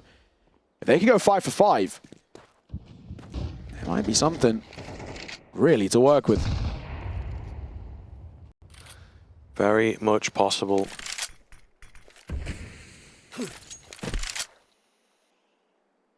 But a tense round here as Bait may well have shown their hand. Can't really rely on the catch-off mechanics in the same way. Alex going to go walking on the edge of the smoke. Madja with an aggressive position around it. Lays another one down. Molotov to push him away. So we are starting to pick up a bit of pace here. Trying to keep the B main players at bay. Madja is caught out in the open, however. They push through the smoke with their teammates looking very good here as the crunch comes in. Nothing Eternal Fire can do, and each and every way they look, it seems to be crumbling before their very eyes. It's a lot of damage done. There's certainly some players that could have gone down and turned the tide of this round, but it's not the particular universe that we're in. Just Wicadia saving now. Yeah, he's going to go play over towards Carpets, but as Anthea's got the right idea, he's making a bit of a move.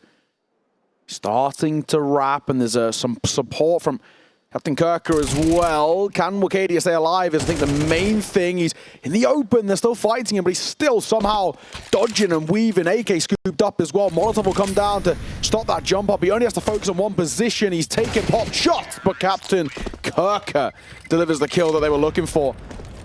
Oh, Eternal Fire, pressure on the shoulders now, and Bait are starting to recover, and so well, and it just shows all you need.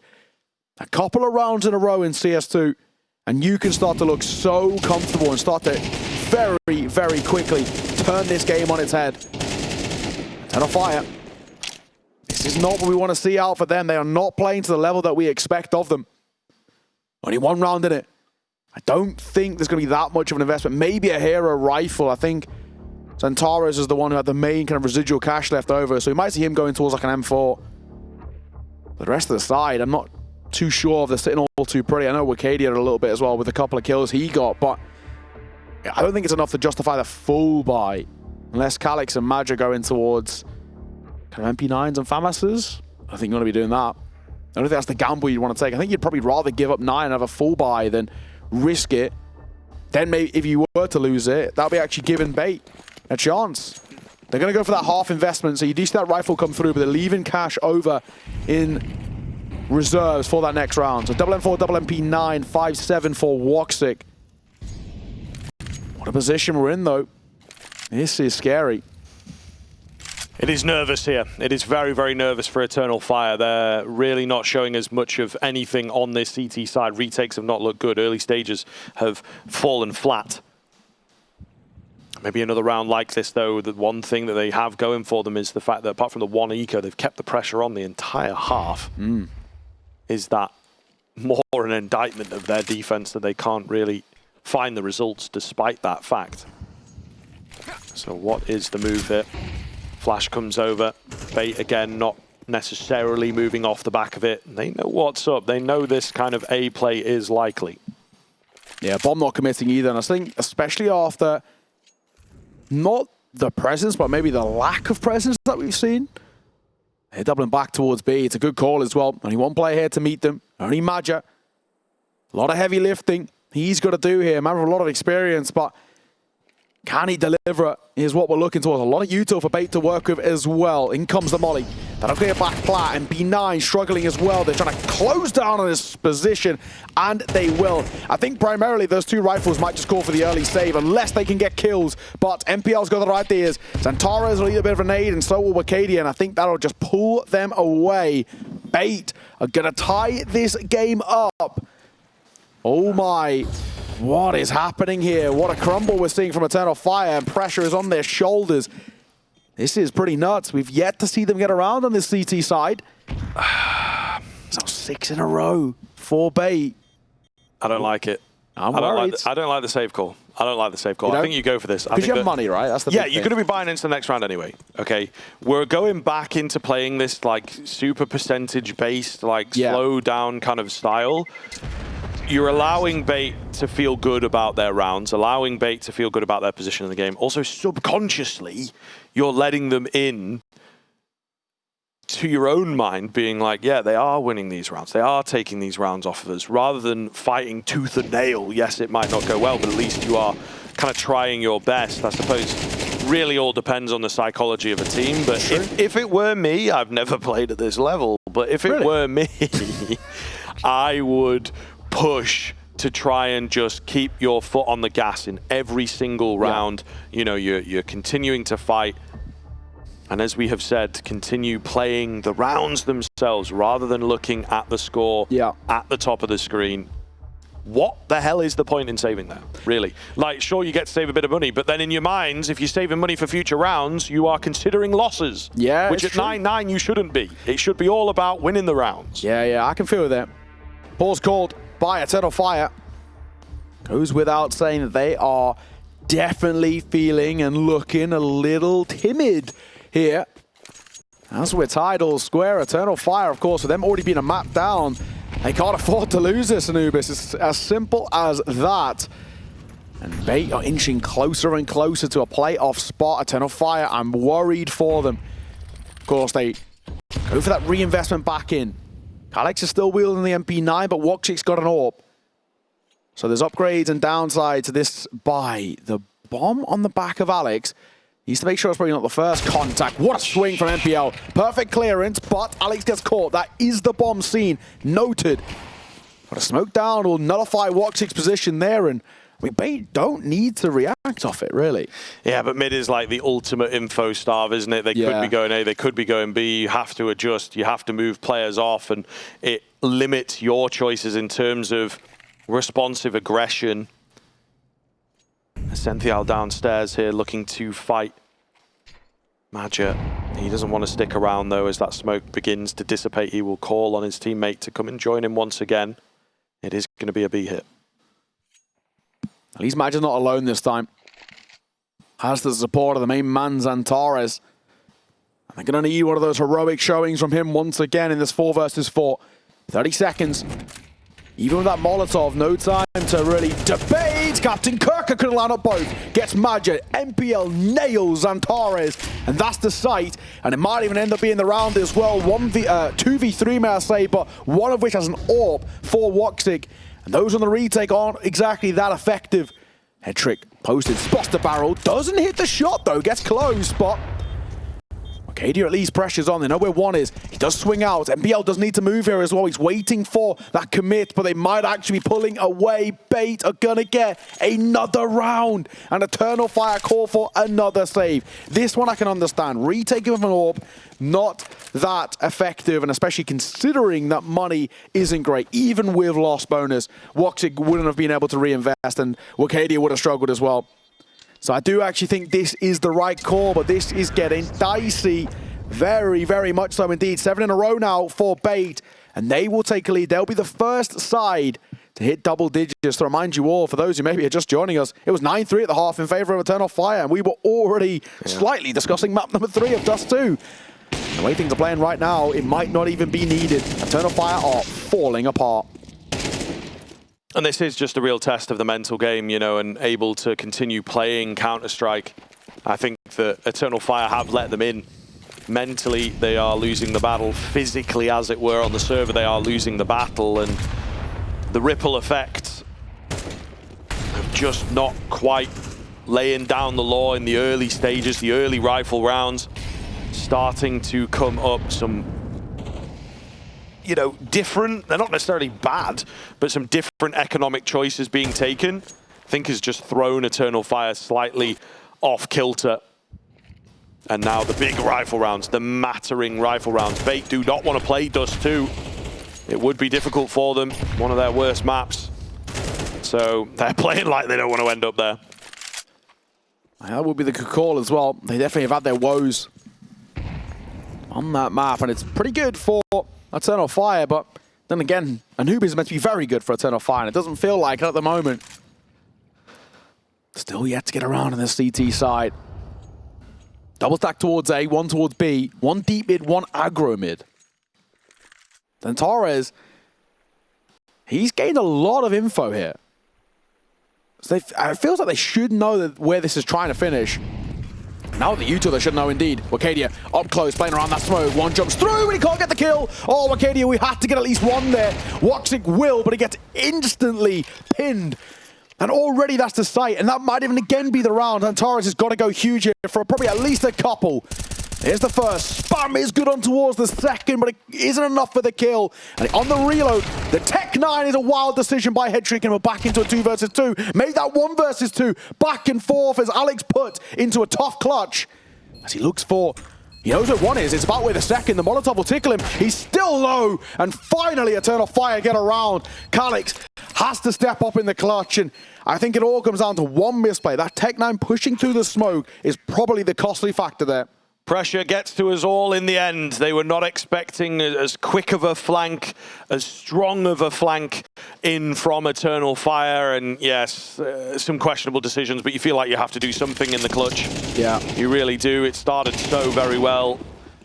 Cleanly executed. They just went the wrong way. You know, they fought A main. They maybe should have fought a bit deeper, and everything was split.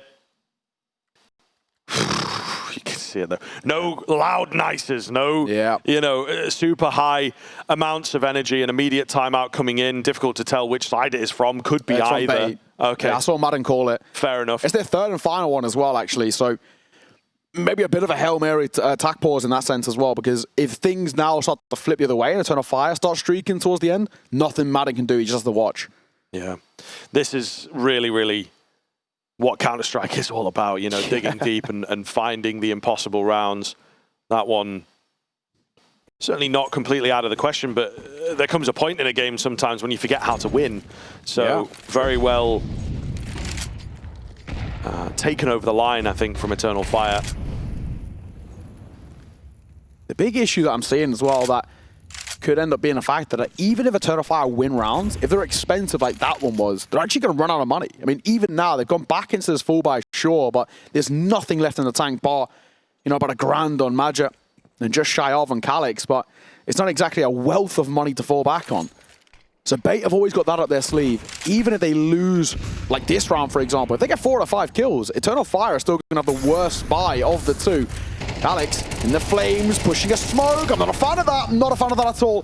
MPL, I think he gets just a little giddy there and goes a little early, but they might not need him. Wakadia for 2. He then gets traded. Bomb also dropped as well, but a shot from Woxic. Yeah, I mean, trying to just play a chaotic round, playing by instinct, playing by feel. And indeed, it has not panned out too well. Headtrick still gives himself a chance into this, the highest fragger of the moment. We'll see what he can do. Oh, spots that one towards heaven, but he's undeterred from his crosshair. Takes the heads off cleanly. He's so close to Woxic, can't quite get it. These rounds are tooth and nail, down to the wire. And it is Eternal Fire to take it. Eternal Fire to regain their lead. Headtrick does his best, but it's not quite enough. Oh, it's so close as well. That's heartbreaking for Headtrick. The best thing he could have done there, obviously, it's so easy to say with hindsight, is actually off the back of the second kill. It's just not move. Don't peek. Don't give him a chance. He's got the orb. And trying to get up close to the orb as well is such a gamble in itself, but he gives Woxic the chance. And it is also a bit of a coin flip. Do I peek left side or right side? And Woxic was waiting for that, and he's obviously got the flick. Frustrations for Headtrick, but it's a great effort. If he had just held that pillar position and not peeked, the time alone might have forced Woxic into an awkward fight, and one that probably wouldn't have worked in his favor. Eternal Fire steal back the lead, and 2 rounds away now. Bait have got to go flawless if they want to take this in regulation. All right, where do we go? What is the plan now for Bait? Do they have anything left in the tank? Has it all been used up? To briefly snatch away the lead. Maybe felt like they'd done the hard work. Taking their eyes off the prize. Dark Presence looks good here. It is going to be this B split. They're very ready for it on the Eternal Fire side of things, but they flash through the smoke. They go aggressive, and Eternal Fire not ready at all. Where are the rules of engagement? Where's the honorable fight? They are robbed of it, and Eternal Fire have to back off once again, so Bait are not done just yet. I love that response, though. It's relentless, isn't it, from Bait? Yeah, had a quick round really cool. in the round prior, and then MPL just says, do the same again, different site. Let's go over towards B, let's go quick, and let's just catch them off guard and do exactly that. No chance on Magia, back turned, and same thing for Calyx and Xantares. They're all taking fights on multiple fronts, and it doesn't work out for them. So we're getting all the rounds in regulation as a bare minimum. And for some people, those 2 dreaded letters of OT might be required here. We've already seen an overtime once today in our previous series. And every Anubis, I think. Yeah, it's true, actually. Yeah, every At least Anubis that we've done. Yeah, every Anubis that we've done. Yesterday, today, and we might get 2 today as well at this rate. It's my favorite thing. We can blame on Monty, in all fairness. They should have got both of them in regulation, but wins are wins ultimately. Yeah, but one of my favorite things is seeing the desk walk in, and then it goes to overtime, and then they walk out. They walk straight back out. I do quite enjoy that. It's like, oh, God damn it. Yeah. We get to keep casting the Counter-Strike, and the Anubis, towards the tail end of the games, the regulation into the overtimes, it's really stepped up. I think it's where teams start to realize that they have to throw the playbook out. Yeah. We talked about this a lot, man. Like, Anubis actually does have a tendency to just be completely slow. Like, CT side's afraid of going for aggression. T side, they're like, okay, fair enough. We'll just not give them anything in the early stage, really calculate the rounds. And then all of a sudden, it's like, actually, we do have bursts available. We're going to use them when they are the most risky, you know, rather than early on in the half to get some early rounds. So potentially some revisits on the Anubis mindset for a few teams here. That's true. MPL's already up. Pushing mid. Contact. 1-for-1 trade. Keep an eye on the buy as well for the Eternal Fire side. They've gone for a half investment. Xantares makes the MP9 good for 1 and a dink on the second. But I don't think Woxic's going to want to engage in this. I feel like this is just maybe not worth the risk. It's a 2v3, sure, but retaking with an AWP and one that they don't have a lot of money. I think this is the smart call. Just get out of there. They've got an AK. They've got an AWP. They're going to have to give up the round, though. And that will mean Bait, map, series, playoff point for them. And Eternal Fire on the brink of elimination. A side who came in towards this tournament as arguably one of the favorites. Yes, absolutely, man. They've had a rough run of it for sure. A couple maps in here that have not looked great. This one looks a bit better, but you could argue second half will again leave a mark against their performance at this tournament. Not quite as clear-cut. We have had a good number of the teams say, look, the direct prep here for this competition has not necessarily been there. You know, we are working on our own game. We are working on the really scary matchups that we might potentially have at the RMRs. Exactly, yeah. But all the same, you'd expect Eternal Fire's own game to at least get them through to top 4. Yeah, you know, just individuals alone, right? Maybe final, you could give them a caveat. Maybe losing out in the final, you could certainly say fair enough, but you'd expect them to really give a good, solid try. At least take this damn series to 3 maps, which at the moment is under question. It is eluding them, that's for sure. Final round in regulation. Overtime is a bit of a dream here for Eternal Fire. And Bait want to avoid that. These T-sides have looked so good. We've only seen a couple of rounds out from Eternal Fire. 2 retakes from them. They have netted them up to 11. But a 9-3 first half. Is it going to be the same again? And funnily enough, when we saw Monty yesterday go towards overtime, it was 9-3s both ways. Woxic cracks the head in at mid as well, which has been a really solid position for Bait in some of these A approaches. So still going to stick to an A play. Trying to get cheeky. That's wild. Woxic gets the shot off, but it doesn't land. Calyx has kept the numbers solid here. And you know what? At Bricks, Wakadia, yeah, not going to be expected. He swings out. Calyx joins him. Head trick is left on 2 HP. There's absolutely no chance for him here. He will try and break in. Not going to happen. The overtime required once again. Oh, well. You hate or love to see it. We've seen some of the worst and the best Counter-Strike in overtime on this map specifically. It feels like it's the curse or the blessing, depending on how you view it for us. Whenever we've had an Anubis, we've had an overtime. But this one still feels very up in the air. It's once again in the same vein that it was Monty against MIBR. It's all about lackluster CT sides and very strong T sides. So it comes in towards this overtime with the question mark of who's going to put up the best CT side here in overtime. We know that T sides are very strong. But it does feel for me that the thing with Bait is they've warmed up in towards this series, just in terms of the individuals. You know, Headtrick and Captain Kirk are both looking really crisp. And they weren't as much in towards that first half. That might be that little addition. If Bait can at least go 2 for 1 on C side, I think they've got a decent chance. Oh, Madge, edge of the smoke, right idea, but Alex takes his head clean off. Centaurus out with the trades, ready to go on the B bomb site, but the timings are so good here from Bait down to the 2 versus 2 as Woxic did find a kill before going down. Wakadia on his secondary AWP. A, it's awkward on a retake. B, it's not really a weapon that he's super familiar with, so might want to swap off that. Might not be required though as Calyx catches head trick. It's all onto Ascenthial. Had a quieter game out here.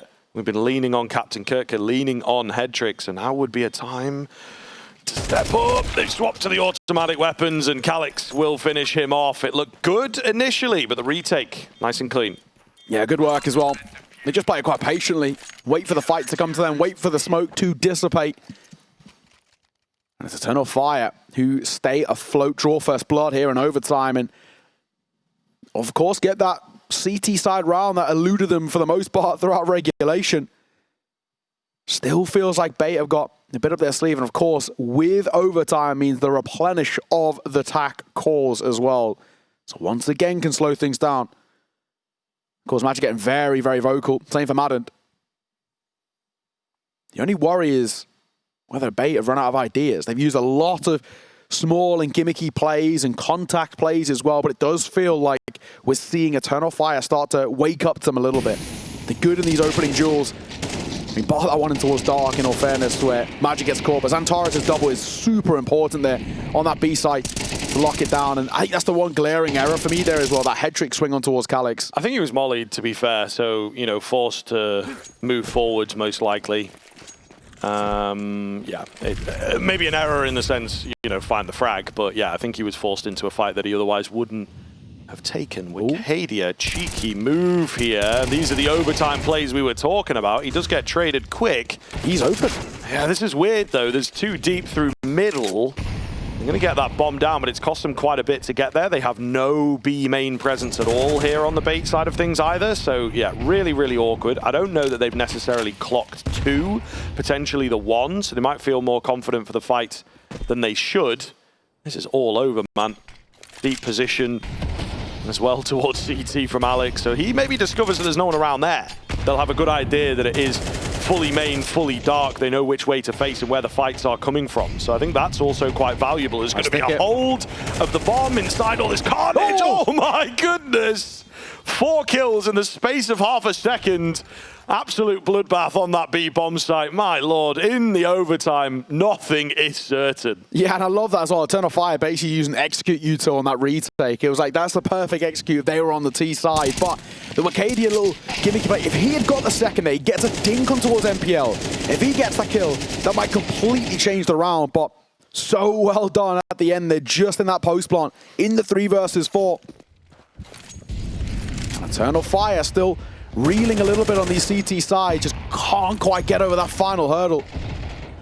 Of course, the magic number we're looking for is 16. And if Bay can go 2 for 1 on T sides, I'd be pretty happy with that. They'll go in towards main. Got to face Woxic, and he's seems to be always good for 1 in the latter stage of this map. Maybe a slow start, but he's picked it up late game. And he will get the first. Such a lazy peek in from Essential, isn't it, really? Yeah, he's had a rough game. Yeah. Need a flash, need just little jiggle, you know. He just fully commits in. Nice nade. Yeah, this is looking rough for Bait, honestly. They're trying to back off and give the B site a go, but I think Eternal Fire, it feels like they are in the comfortable position here. Maja, also a rough game from him. Molotov comes in, caught, quick switching, nearly goes down, returns with a Molotov, trying to keep them at bay. The nade comes close, and he is softened up enough for Captain Kirka to find it. Trade onto Zentared's not there, but Headtrick still keeps them coming. The HP bars are so very low. Surely nothing in this for Bait. Calyx hidden away in a keen spot, but he loses his head quickly. Still players rotating in. It is again all over. Captain Kirka, against the odds, has got to try and pull this one off. You don't see him doing it. He's going to try and work his way downstairs. If he gets his headshot quick, then maybe you convince me, but not going to happen. And so a slim lead for Eternal Fire. Yeah, but 2 for 1 on the CT side in particular is really important. We know that Bait had a really weak CT of their own. So that's where I look at this and say maybe advantage is actually more than just the round itself, but the mental side too. Eternal Fire, they had a very, very shaky few moments, especially to start off the CT, but they've come alive late game. You know, they got kind of 3 out of the last 5 rounds in regulation. They've got 2 out of 3 here in overtime. Bulk of the rounds are actually in their favor. And they're spotty for Bait. Flash in the pan moments, and they look great, especially when you get like a 4K in half a second. Not always replicable. Double nade in towards mid. Bait not playing up close though behind that smoke.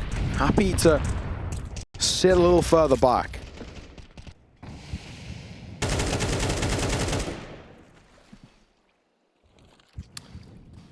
Eternal Fire potentially looking to string things out once again.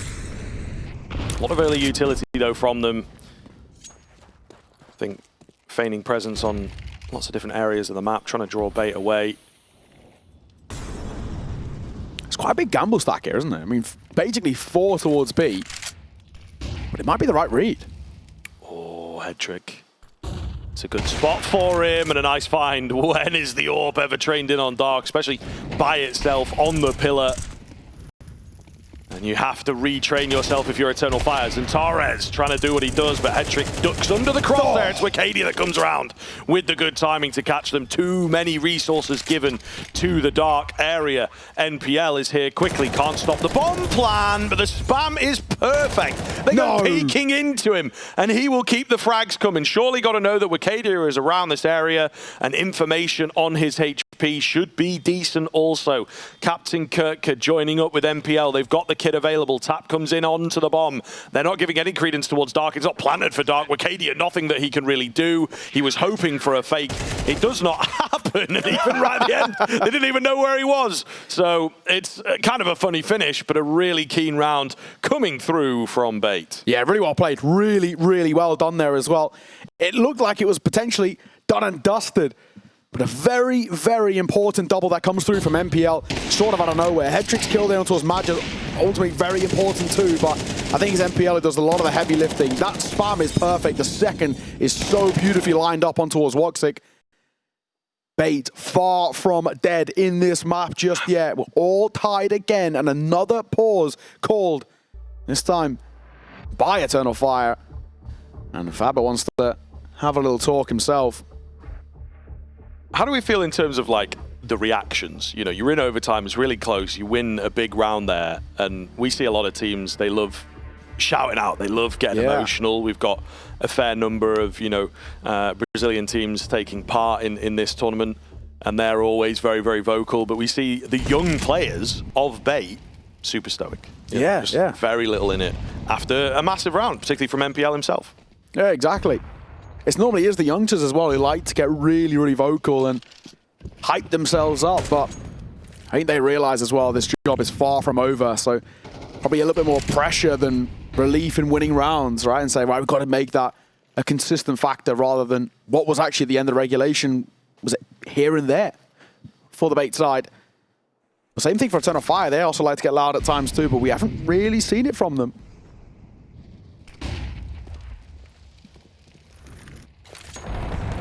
Early nade. Doesn't really find too much here. As Eternal Fire, where Bait have had some kind of pocket rounds, we might not have seen as much success from them, but they certainly picked things up coming into the overtime. Eternal Fire have gone back to what they were doing a little more reliably. Really no presence at all being shown in this round. It will be an A finish. You can see, though, the setup. It looks pretty good, man. The utility's going to have to be down pat. The shots need to land. 35 seconds. A late smoke makes life very awkward for Eternal Fire, indeed. They've kept hold of a lot of Uto here, Bait. I like this. In comes that Uto on the other side, but not good enough for Captain Kirk. I probably needed at least one. There is one. Looks for the second that MPL. Always good for two, it feels, in overtime. And that might have been enough. Missed shot by Headtrick, and MPL and Headtrick both fall, so the round flips again. And now Ascentia are not even wary of this mid play. As Madja might have the drop here. Ascentia finds an important kill. Madja's got to pounce at some point, and he will. And Alex, I think for him, he just dips away. They didn't commit to the plant. Wait, Eternal Fire didn't plant. They had the site the whole time, and they just didn't even get that bomb down. Oh, Woxic's feeling, his face there, I think, is showing the vibes over towards Eternal Fire. Why did they not plant? I thought it was just a guarantee. They tapped it. They just didn't stick it. He might have, looking at head in hands, done the old classic coming off the bomb a bit early. Or maybe that was the kill. We didn't see it, but Ascentia got a kill on site. Maybe it was the bomb. I didn't even see who he got. That is possible. There was still time for a retrieval, but yeah. Very heartbreak. Panicked, and you kind of see him, like the adrenaline, I think, getting the better of him. Maybe the cortisol at this point. Either way, it's not a good look. I'd love to get a replay of that Ascentia kill, though, just to see if it actually was the bomb. If it is, that's like the most important kill he's got all series, and what has been, you know, unfortunately a little bit slow for him. That alone might make up for it. Very true indeed. Eternal Fire looking to not repeat those mistakes. Still have the potential of the second overtime here, of course. Again, drawn out, again. Trying to bait a bit of utility. Not quite as much being used. It's a late B main push. The flash is good. It's been seen by Wakadia. Zantares is here as well. It's actually a lot of players outside of B there from Eternal Fire. I don't think on purpose, but just with the way their round had been developing. So they do well to trade things out. Zantares left pretty low, however. There's still a nade to work with for Bait as well. If placed in the right spot, Zantares could be in a bit of trouble. Had a great game. 27 to his name. Same for Wakadia, but it still feels like there's potential here. Zantares, a fine through the smoke. He might have just spotted a head trick, but it's enough for the kill. They will cross. The spam is okay as Woxtic takes a fair tag, but so does MPL, and Zantares gets another. Double OT might be on the cards, unless MPL can pull off a ridiculous clutch here. 1v3 required. Flash around the corner, and MPL just got no lines of sight, nothing to work with. Surely we're going to get one more. And it will be the case. Zantares, what a time to step up for him. So low off the early engagement, but 3 massive kills with the AWP. That was a big time to step up, and another overtime here. It feels somewhat deserving of it, right? It has been a really great game from both of these teams. Very much drawn out, very much coming down to these wild moves. Yeah, Zantares, my guy. That head trick one, you must have seen him, but we could barely even see anything. And that MPL one had a pixel to work with. Well played. Very crazy indeed, but we pick up where we left off, of course, into the overtimes. We don't do a lot of breaks into CS2. So They remain on the T side. This is one of the, again, sort of interesting things. It doesn't flip back over as you might expect it to. So Eternal Fire finding some success on their T side. Still didn't look great to me. A lot of really slow and yeah, just playing that clock. It's dangerous. It's inconsistent for me. I don't know how much you're going to be able to keep that up. Bait eventually are going to get used to it, or they're going to have a player in a little bit of a sneaky spot, such as this one towards mid, but it's not even needed. As Head Trick on the AWP lands his shot. Captain Kirk stays alive. Secondary nade doesn't make it in. The flash is so very blind, but they don't check him. Surely he's got to be dead. They've thrown 2 nades. Yeah, he must be dead if he's there, right? But no, the second nade, it missed. And Captain Kirk, he will capitalize. Oh my God. How has he done that? So blind. The first guy just runs straight past and they don't even look. Nobody even has a slight glimpse over towards Pillar. And then he catches another util in hand. And an impossible 1 versus 4. The bomb is dropped on the site. It's in front of that smoke. As the ops point out, there's just no chance he's going to be able to collect this. Less than 30 seconds. An impossible task for Calix. I mean, he might just try and look for some consolation kills, sure. It's not going to make a difference. Well played by Bait, but in particular, well played by Captain Kirker. A double that he really shouldn't have got away with. And Headtrick 2%. That first shot from Headtrick was really, really quick as well. Yeah, nothing really coming up here for Calix. Pop shot to the AWP, unsuccessful.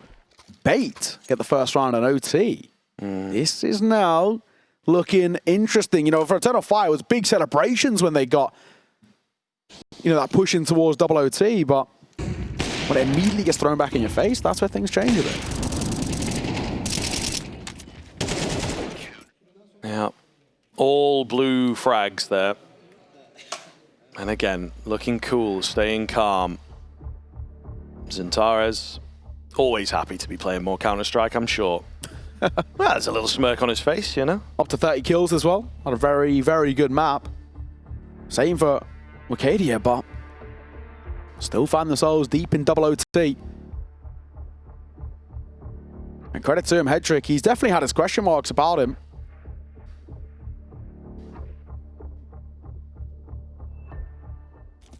Very tense moment, though, off the back of that attack pause.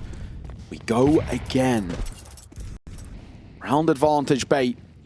They can go 2 for 1 on the CT side. I really think they give themselves a great chance here. That's the big one for me. Especially if they go 2 for 2 to start off the second overtime. That's where Eternal Fire might start to succumb to tilt and fatigue and all of the mindsets that can really affect your level of play.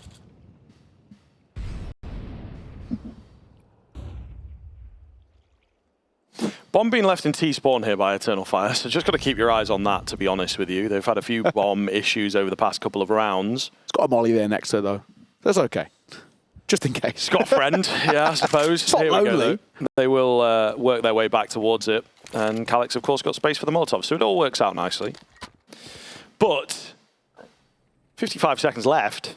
Ooh. Got a lot of utility remaining. They're really trying to see what they can get away with here. Zintares, again, is having a free day. A round where he's been given permission to do what he wants. The smokes will come in. NPL takes the fight, but he's spotted them out as well. Zintares spamming away for 1, but unable to stay alive.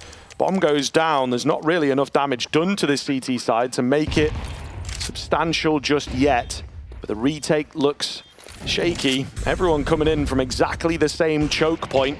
Never a good sign. Arcadia clears out water, and that will give them good info. Calix 4-2. Woxic peeks out, and indeed, they just don't have enough to deal with 3 people peeking you at once. Yeah, I think the real issue is the one you mentioned. They're just all coming from the same spot, so it's so easy for Eternal Fire to just focus in. They know there's no one going to be mainless. There's a super late rotation. They know water was covered as well, and they'd already mollied over towards connector, so there's just nowhere else they could be. It was very simple to set up. I think they just, unfortunately, made it way too easy.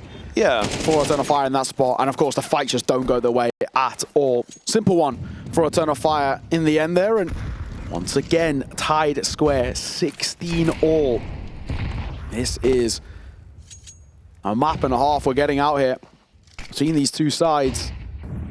A third might even be required as well at this rate, because Eternal Fire again ramping up a bit.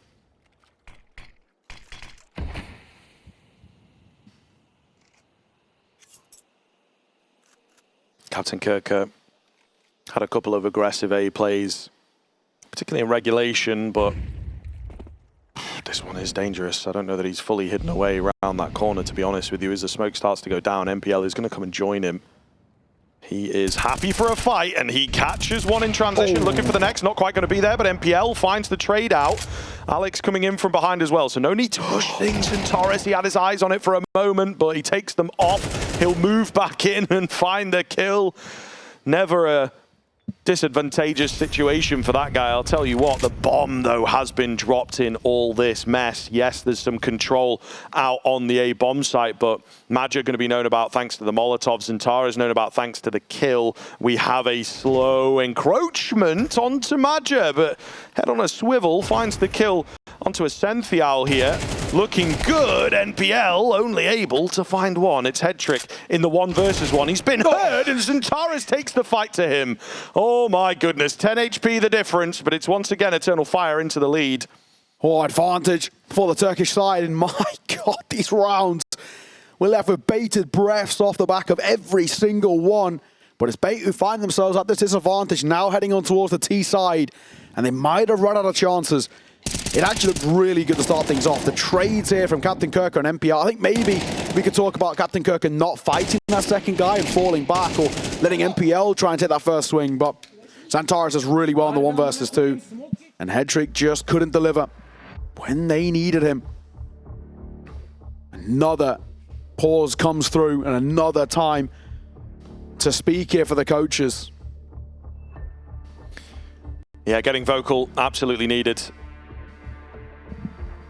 Goodness me, I think this is where we get to, you know, a long game like this. It is that question of fatigue.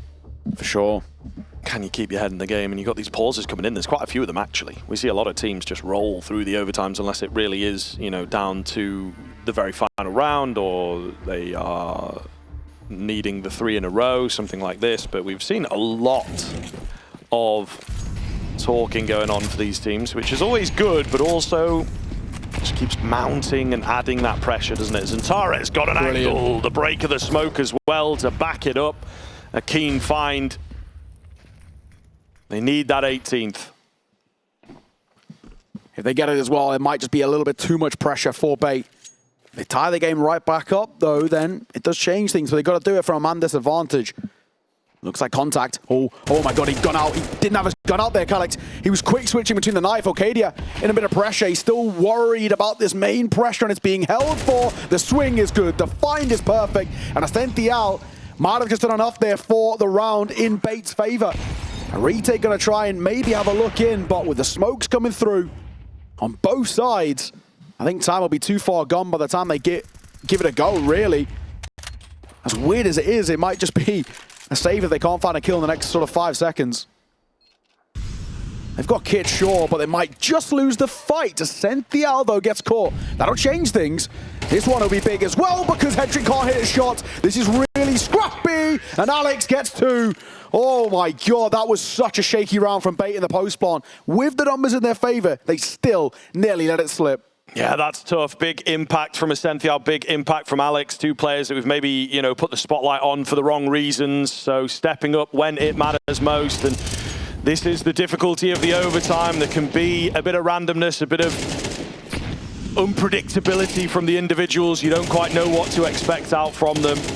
Really good finds from Alex in the end. 17-17. Counter-Strike never stops here. Bait looking to take it over the line for the 2-0 and knock Eternal Fire out prematurely. Eternal Fire, of course, just battling for survival. If they win this, there's another map to come for them to stay alive. And, I mean, after this one, into Dust 2, the old classic, the old leveler, could go any way. So I think Eternal Fire really have to find this in swift fashion, you know, not let it drag out too much longer. That's true. Xantares, what a game he's had as well. 36 kills to his name, hunting for 40. And the way he's playing, he might just get it. He's going to go in towards Dark. He gets mollied out of the position. We're going for a B split here. There's good control, and a very good control. No one's actually watching main, and that'll be Xantares' death. And Magus 2 as Captain Kirker doubles down. They're just caught in 2 minds, and a deer in headlights didn't know where to look, and Bait pounce. I do not believe it. They've fallen flat to the contact burst again. Yeah. They were not ready. They did not have, an early smoke down. They didn't have anyone watching. They were just so sold on Dark, thinking they were safe from the unlikely position, and Bait have used it again against them. A bit too protocol heavy, maybe, a bit too readable. Not for me to say, but Bait seem to have figured it out here, at least for the 18th, securing themselves a third overtime and putting themselves in prime position for the 2-0. A save from Eternal Fire as well. It really does eat away at you in the overtimes, and we talked about it. Eternal Fire playing a lot of that kind of style, maybe not sending themselves, believing in themselves. The percentage Counter-Strike, maybe this is what happens when you start playing with the big boys, right? You have to play the game by the book. Sometimes that's maybe not part of your DNA. Captain Kurt, fantastic entries from him, but just a really ballsy call from MPL again. Yeah, and it has to be said, this is the type of Counter-Strike that Maja highlighted in the interview. He called it doggy. We talk about the Wolfpack a little bit more, but sticking together, playing off each other, the trades and the contacts is not always that common at the top level. Bait love it. And it's working for them. Map series playoff point for Bait. Or potentially another overtime looming. We'll have to see. What a game we're getting, that's for sure. Bait have had a map point and a series point already.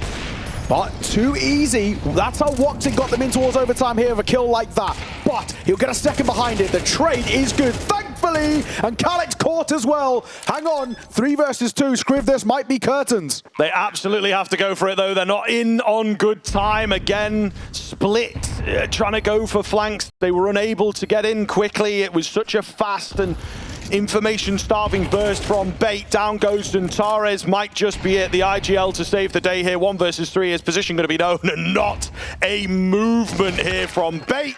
The swing comes out. They will get it done. 2-0 round from the Ukrainians. Absolutely incredible stuff. A great map. Anubis continues delivering here at Challenger Katowice, but the tournament over for the other side. Eternal Fire will leave with their heads hung. Not the tournament they wanted, not the performance they wanted. Maja is off, as he, I would imagine, has